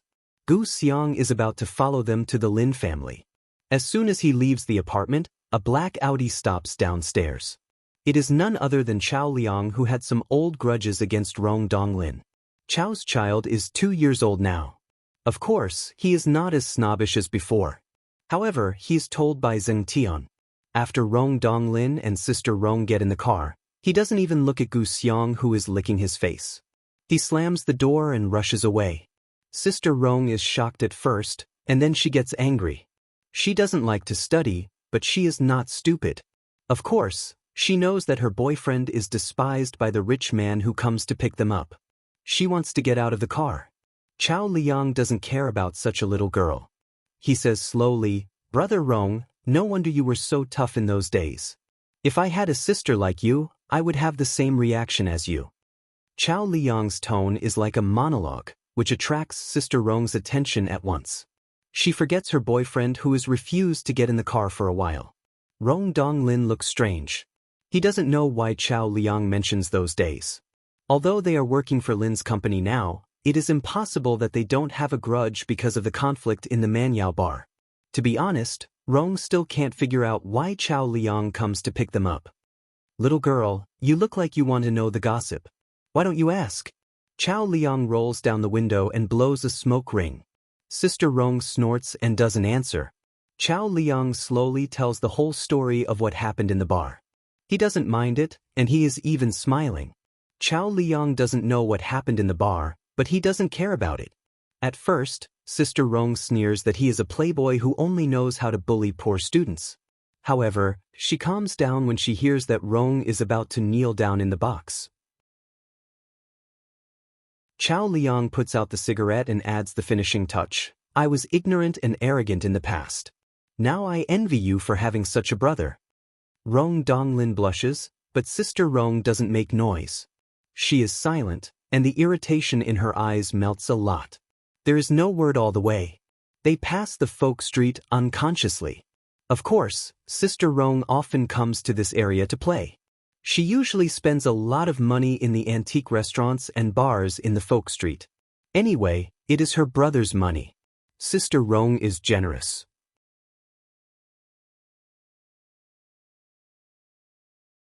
Chapter 324. The exquisite attic, the tidy and refreshing 3-foot square terrazzo floor tiles in the front yard are inclined to the architectural style of the Ming dynasty. The carved cornice looms under the branches of a big camphor tree. Even the black bricks on the wall are engraved with generous relief patterns. There is a half-hidden corridor and the fragrance of melons and fruits in the backyard can be seen. Even if she is a delinquent girl, Sister Rong knows that the owner of such a large piece of land in the downtown of our city must be very noble to suppress the enclosure movement caused by the soaring housing prices in recent years. She is just like Auntie Lee when she comes to Lin's house for the first time. Every step she takes, she feels that she is getting shorter. Only the exquisite Ming and Qing dynasty house escapes from her retina and gradually rises in her heart. However, Chao Liang, who looks like a boss, goes to pick them up. He says, Sister Rong, thanks to you, this is the first time for me to step in. Chao Liang, who always has a driver, is also allowed to enter the house for the first time. Although Sister Rong is naughty, she is also temporarily shocked by such an imposing manner. She behaves like a quail. She looks a bit like Rong Donglin. When she is not roaring, she looks quiet and elegant. Seeing Zheng Tian coming out, Chao Liang says with a smile, I have brought her to you. See you. Grandmaster will blame me if I don't invite you to a cup of tea. Rong, come with us. Zheng Tian does it on purpose. He pulls up the cuffs of his suit and reveals a famous diamond-studded watch. Sister Rong's eyelids twitch. In modern society, information spreads fast. Every young girl likes to read a few fashion magazines to keep up with the trend. This watch is a famous Swiss brand. Sister Rong remembers it clearly. It is a diamond-studded limited edition. It was released last month with a price of more than 1 million yuan, which can be exchanged for a suite. Zheng Tian is a smart man. Many years ago, when he was still a playboy, he could lower himself to talk to Mr. Lin, who was fishing in front of the villa. After several years of tempering, he can only act cute in front of his close friends. In fact, he is very cunning. He is afraid that this little girl is short-sighted and can't recognize the really valuable advanced custom-made watch, so he deliberately brings this nouveau riche watch. It seems that he made the right choice. Zheng Tian pretends not to notice and takes Chao Liang and Rong Donglin to drink tea. No one greets Sister Rong. She grits her teeth and follows them. Take a seat first. I'll make the tea. He went out with a kettle and teacups. There were also some small bamboo jars on the tray, which seemed to be used to store tea leaves. Master Xing and Yuan Yi have been in charge of Lin's for several years. They have learned a lot about medicine from the eldest school brother. Seeing Chao Liang's dark eyes, they know that he may not sleep well recently. They choose 2 pieces of ginseng and goji berries and make a cup of tranquilizing tea. Ginseng nourishes the body and wolfberry calms the nerves. Liang, you have to rest well. Rong, on the other hand, is preoccupied and listless. Xiao Tianzi makes him a cup of refreshing tiguanyin. Old Rong, look at you, you look like an old man in his 70s or 80s. Come, drink tiguanyin to refresh yourself. This is the good stuff that Master saved. If it weren't for the 2 of you, I wouldn't have dared to steal it to drink. The tea is fragrant. Sister Rong finds that Zheng Tian is more like a qualified housekeeper than her, but he wears a luxurious watch. Sister Rong can't guess his identity. Thinking of this, she has some expectations. This person is so glib. What kind of tea does he make for her? Zheng Tian makes a cup of lemon tea for Sister Rong. Sister Rong can't recognize famous tea, but she can recognize lemon slices. She is annoyed. There are so many bamboo tubes, but this person makes a cup of lemon tea for her. Does he bully her because she is a nanny? She is young and used to live in the Rong family. She can't hide her emotions. When she takes the cup of tea, she doesn't hold it firmly. Some tea spills on the back of Zheng Tian's hand and even stains his cuff. Sister Rong is stunned and forgets to apologize for a moment. She really doesn't intend to scald him with tea. Chao Liang screams. Zheng Tian puts the tea aside and takes off his watch. He puts it on the table and runs to deal with his hand. Brother. Rong Donglin puts down the tea and comforts her. It's okay. I know you didn't mean it. Zheng Tian won't blame you. Sister Rong only feels that her brother is very easy to talk to today. Without my Mang, she doesn't have to be a needlepoint. She is willing to be a well-behaved sister. Sister Rong is attracted by the familiar name Zheng Tian again. She doesn't know that the atmosphere between her and her brother today is so harmonious because her boyfriend who likes to fan the flames is not here. Zheng Tian, by the way, his name is Zheng Tian. He is the heir of Zheng's real estate. He is the first eligible bachelor in our city that was gossiped about in the magazine last month. Who is the Lin family? How can the heir of Zheng serve tea? Sister Rong looks at her hands. Is she here to take over Zheng Tian's work? Zheng Tian changes his clothes and rushes to them. Liang Rong, we have to go to the company. Something urgent has happened. Chao Liang guesses something. Rong is honest. He doesn't worry about whether Sister Rong can get used to the environment of Lin's family. He encourages her and runs away with Zheng Tian. Lin's house is quiet and empty. Only Sister Rong is left in the living room. She feels embarrassed. She thinks about it. It is so shameful to be rejected on the first day. Who doesn't know how to be a nanny? After sitting for a while, she stands up and takes the initiative to clean up the mess. Beside the teacup, there is the watch that Zheng Tian forgot to take away. It shines very brightly in the sunlight. Sister Rong's eyelids twitch for the second time. This is a top watch worth millions of yuan. If she and her boyfriend have millions of yuan as their starting capital, they don't have to work as nannies in Lin's house. Sister Rong shows a yearning and pity expression. She reaches out and carefully grabs the watch beside the teacup. She feels that her heart is beating very fast. Mrs. Lin comes home with a happy face with lots of bags in her hands. Wang Miao misses her daughter, so she goes home first. Mrs. Lin receives the notice that Lin Luoran has been home for 2 days, so she comes back by plane. Yuanyi. Zheng Tian? Mrs. Lin calls around but no one answers. She feels a little strange. Usually, there is someone at home. Where is he going today? When she is wondering, a pretty girl comes out of the kitchen. She looks familiar but she doesn't know who she is. Sister Rong looks at the glowing noblewoman in front of her. She doesn't know how old she actually is. In fact, she doesn't know how to call her. They stare at each other for a long time. Sister Rong thinks that she also lives outside. Why doesn't she have the courage today? Sister, I am the new nanny. You can call me Rong. Hearing the word Rong, Mrs. Lin hesitates. Rong Dong Lin is your? Sister Rong takes the bag from Mrs. Lin's hand and says, he is my brother. Mrs. Lin answers vaguely. She doesn't understand why Rong's sister comes to be a nanny in Lin's house. He is Lodong's teacher? If you are Rong's sister, you have to call me Aunt. Sister Rong follows Mrs. Lin's advice and changes her title to Aunt. She takes Mrs. Lin to the kitchen and soon finds out Mrs. Lin's identity. It turns out that this is Mrs. Lin. She looks so young. Sister Rong doesn't see the young hostess of Lin's house until dinner. Today is Friday and 2 students in grade 12 go home for dinner. Sister Rong only remembers that she seems to have just graduated from high school, but they don't talk to each other. What they discuss at the dinner table is to enter the best university in Huaxia. As for Sister Rong, she has restudied for a year and still can't get on the college line. It's really annoying to compare with others. After serving the fruit, Sister Rong, who hasn't looked for a job in the past 2 years, feels sore.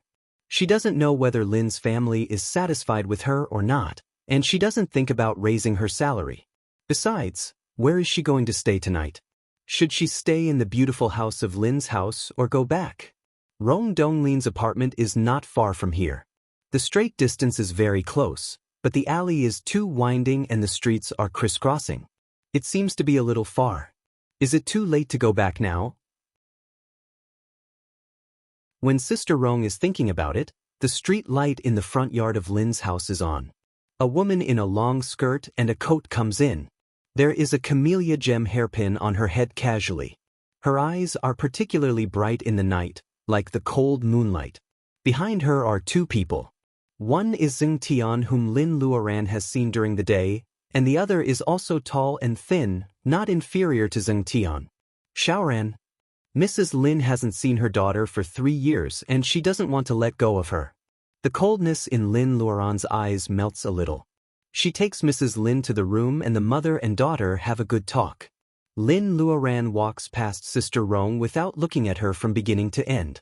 The camellia gem hairpin is like a watch, which almost blinds Sister Rong's eyes.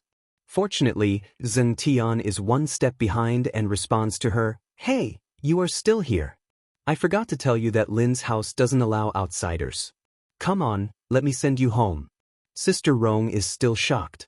Is she still a nanny who needs to live and eat? She is demoted. She should be a part-time worker. Xing Tian, come here. Lin Luoran waves to Xing Tian at the corner. Xing Tian smiles apologetically. It seems that I have to delay for a while. By the way, can you drive? Sister Rong nods. Of course, she can drive. Xing Tian finds a bunch of keys for her and asks her to drive the BMW that Lin Luoran bought for the first time in her life back. How can the Grandmaster drive such an old car? Xing Tian has wanted to eliminate this car for a long time, and today he finally finds a fair chance. Sister Rong takes the key in a daze. Because she is nervous, she starts the car after several tries. The alley outside Lin's house is very curved, so she is careful all the way. She drives the car to Rong Donglin's apartment in fear. Sister Rong pats her head. What's wrong with her today?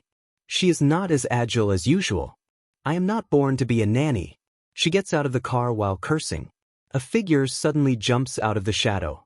Gu Xiang is angry about what happened in the morning. Sister Rong tries to defend him. However, when Gu Xiang thinks of the BMW she drove back, he changes his mind. He asks her if she went to the home of the big boss of Lin's pharmaceutical factory, who she met today, and whether she had a hard time. Sister Rong is physically and mentally exhausted. For the first time, she feels that her boyfriend is very noisy. Rong Donglin turns around at the stairs. When he sees Sister Rong coming back, he is relieved. Are you tired? I have prepared the bath water for you. Have a good rest after taking a bath. Comparing the two, it is obvious who is better. Sister Rong doesn't care about Gu Xiang's thoughts for the first time. She follows her brother upstairs. Gu Xiang stays in the same place. His face changes and a touch of ruthlessness appears in his eyes. Outside the community, Chao Liang sits in the car. He flicks a cigarette butt and tells the driver to drive. These little fleas don't know the immensity of heaven and earth. They even inquire about Lin's family. Young people nowadays are more powerful than him when he was young. Xing Tian returns to his room and sees that his watch is wiped clean and placed in the guest room where he lives in Lin's house. Putting the fancy watch in the drawer, Xing Tian goes to the backyard. What? Director Zheng, did you get anything from today's big show to test Sister Rong? Lin Luoran takes off the camellia hairpin on her head. What a bad idea. She has to pretend to be a nouveau riche. Xing Tian scratches his head. If she were not Rong's sister, I wouldn't bother to do this. Although Lin Luoran laughs at him, she is actually very satisfied with her second apprentice's attitude towards Rong Donglin. After all, they are old friends who have known each other for almost the same time. If Xing Tian despises Rong Donglin as a mortal just because he has become a cultivator and joined Lin's school, she will be very disappointed. Grandmaster, when will you leave? Can you take me out this time? Xing Tian looks at Lin Luoran eagerly. Lin Luoran shakes her head. She can do whatever she wants alone. Maybe she can find the opportunity to bear essence.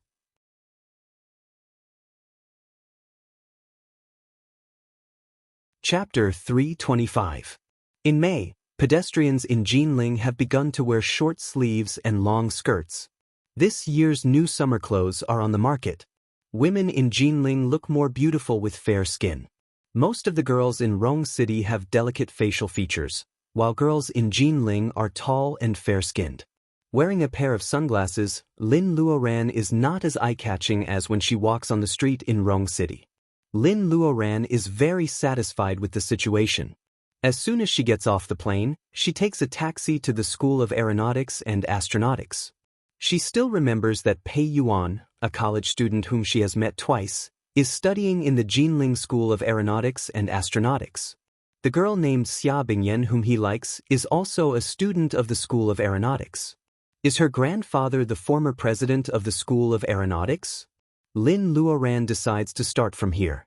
It should not be difficult to find Pei Yuan's address. There is a touching love song playing in the taxi with classical music. The female voice is gentle and low. Lin Luoran relaxes along with the tune. "Sir, whose song is this? It sounds good." The taxi driver is surprised. It is Fairy Xia's song. "I thought it was popular all over the country. What a coincidence. She is performing at the School of Aeronautics today. You can listen to the live version." The taxi driver feels honored. It seems that he knows Fairy Xia. He not only introduces Fairy Xia to Lin Luoran with great interest, but also hands her a CD cover. In the colorful ink painting, a young woman is wearing a modified version of the Han costume. Her hair is combed and there is a green chrysanthemum inserted in her hair. The woman's eyebrows are drooping. From the side, only her sharp chin and small nose can be seen. Lin Luoran is surprised. Her eyes fall on a line of small words on the cover of the CD. Her eyes are even more gloomy. "Fairy Xia Bingyan will meet you on the top of Mount Hua." Lin Luoran is surprised to see that the arrogant college student has become a fairy or a female star. When she reads the words, she is a little angry even though she has always been calm.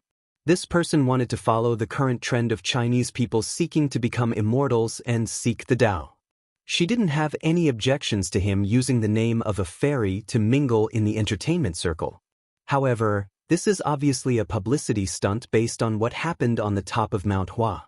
Luo Dong untied the knot in his heart there and she met Pei Yuan and Xia Bingyan by chance.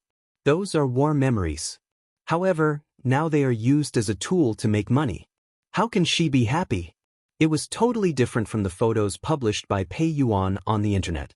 Lin Luoran's finger slides over the cover of the CD. Does Pei Yuan know that Xia Bingyan is doing this? Was Luo Dong 12 years old? 6 or 7 years could really change a lot of people. Lin Luoran doesn't know why, but she feels disappointed. The taxi stops. It turns out that they have arrived at the gate of the School of Aeronautics. Lin Luoran returns the CD cover to the driver, pays the fare and gets off.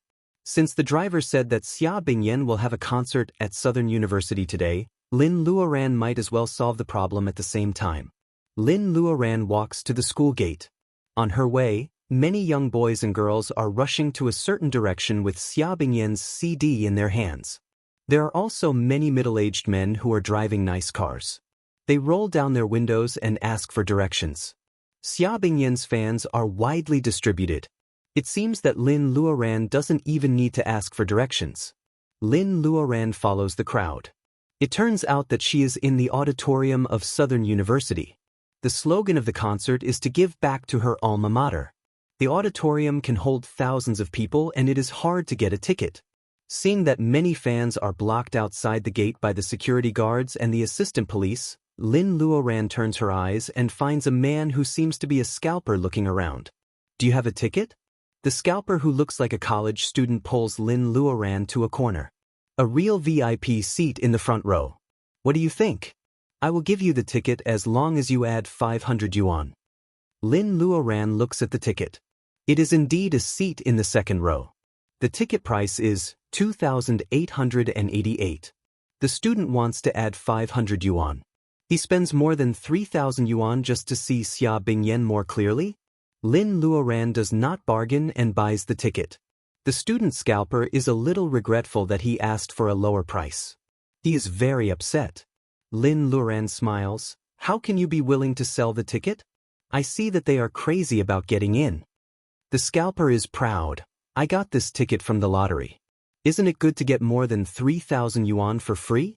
Why should I join in the fun? The scalper seems to be quite disdainful of Xia Fairy. He throws the money he just got and proudly squeezes into the crowd and disappears. Lin Luoran follows the crowd to the auditorium. The fans who are stopped by the crowd are jealous when they see the VIP ticket in her hand. When Lin Luoran enters the auditorium, 90% of the seats are occupied. The VIP second row is actually 10 meters away from the stage. Many people buy standing tickets and squeeze in the aisle. Someone checks Lin Luoran's ticket and leads her to the second row. The stage is blocked by a black curtain. Lin Luoran doesn't know what is inside. She sits quietly in her seat, incompatible with the excitement of the fans around her. After waiting for more than 10 minutes, it is probably time. The host's playful opening comes from the sound system and the crowd quickly quiets down. Xia Fairy! Xia Fairy! The lights suddenly dim. The fans hold colorful glow sticks in their hands. They shout Xia Fairy and wait for Xia Bingyan to come out. Before the black curtain is opened, the prelude of the ensemble of guqin and flute is played. The crowd automatically quiets down. Putting aside the prejudice, the background music is not bad. However, it is hard for Xia Bingyan to have such a status in the entertainment circle with such classical music without any gimmicks. The black curtain is suddenly moved and a strong light illuminates the entire auditorium.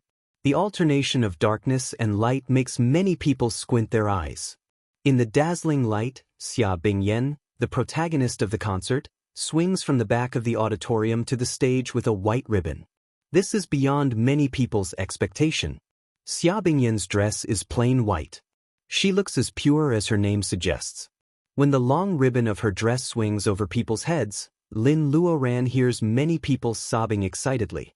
The background of the stage is also plain white. Suddenly, snowflakes fall from the auditorium. Before Xia Bingyan starts to sing, someone has already whispered, "Oh my God, it is real snowflakes." It is May and Jinling is hot. The snowflakes falling on people will not only not freeze them, but also make them feel happy. No matter how good Xia Bingyan is, the planner is good. Xia Bingyan starts to sing. She is singing in classical Chinese, but some fans can follow the lyrics. It seems that these people really love this style. Lin Luoran has been sitting quietly in her seat, staring at Xia Bingyan on the stage without saying a word. Looking at the waving glow sticks under the stage, Xia Bingyan feels that she is walking on the clouds. She feels so light and warm. After using this gimmick for a long time, Xia Bingyan sometimes wonders if she was really a cultivator in her previous life. Today, this feeling is more and more intense, accompanied by a touch of palpitation. She always feels that someone is staring at her. It is not threatening, but it makes her sweat on the back of her neck. Is it him? Xia Bingyan searches the crowd without leaving any trace. However, after listening to 2 songs, Lin Luoran feels bored and sneaks out of the crowd. Xia Bingyan misunderstands her as someone else. She looks around but finds nothing. Lin Luoran feels sorry and disappointed. It is time to get changed. Xia Bingyan goes backstage with the elevator. The makeup artists rushed forward to help her with her makeup, and the assistants helped her put on a white dress embroidered with hundreds of patterns. Are you tired? Zhang Shuming, a successful man, hands her a tissue to wipe her sweat. The backstage staff all smile kindly. He is a major shareholder of the company. Everyone is happy to see him and Fairy Xia together. Because of Xia Bingyan's image as a pure and clean fairy, she certainly can't stand the bombardment of scandals. Therefore, their relationship has not been made public. Lin Luoran hides on an empty chair. Under the cover of the mini world, she watches this scene openly. The man who was with Xia Bingyan was Zhang Shuming? Whereas Peiyuan? Things seem to be different from what she imagined. He seems to be here today. Xia Bingyan lowers her eyes so that the makeup artist can change the color of her eyeshadow. Zhang Shuming's eyes flash with cruelty. Then he smiles gently, "Of course not. Pei Yuan should be abroad now. In fact, it is just a gimmick. What's wrong with that? He is such a busybody. He treats others better than he treats you." Xia Bingyan's face turns colder. They talk for a while and Lin Luoran relaxes her frown. Zhang Shuming takes advantage of Xia Bingyan's weakness. Listening to the whole story, Zhang Shuming has nothing to do with Pei Yuan. In fact, Pei Yuan and Xia Bingyan have different opinions on this gimmick. That is why Zhang Shuming can stand here and provoke Xia Bingyan. Lin Luoran is not in the mood to pay attention to this matter. Since Pei Yuan is abroad now, she doesn't have to ask Xia Bingyan for his address. The curtain of the backstage moves without wind. Xia Bingyan feels that the air conditioner is a bit cold. She can't help but shrink her shoulders. Zhang Shuming is encouraging her. Thinking of the enthusiasm of her fans, Xia Bingyan knows that she can't delay any longer. She forgets the illusion that she is being watched and walks to the stage. However, she really feels that Pei Yuan is in the audience today. Is it really an illusion? Lin Luoran walks on the campus of Nanhang University. Students passing by are all talking about Xia Bingyan's concert. In May, the city flower of Jinling is covered with green leaves. It doesn't have the cold arrogance of red plum blossoms. Lin Luoran's sight falls on the branches of the tree. A young man stands there, looking a bit alienated. Lin Luoran raises her eyebrows. "I heard that you are abroad now?" A man who is abroad suddenly appears in Nanhang University. There must be a story behind this. Pei Yuan turns around. He can't believe it. He didn't expect to see Lin Luoran here. After 6 or 7 years, Xia Bingyan has become a big star. She used to be a clever part-time tour guide, but now she looks weathered. She no longer looks like a god's favored one. Only Lin Luoran is blessed by time because of her cultivation. She still looks like she is in her early 20s. She hasn't aged at all. You're tuning in to the Passion Pages YouTube channel. We're so grateful for your support, and don't forget to subscribe to join us on this incredible journey through captivating stories. Your generosity through donations truly makes a world of difference, as it's the primary source of revenue that allows me to expand and enhance this channel for you. Thank you from the bottom of my heart for being a part of this adventure.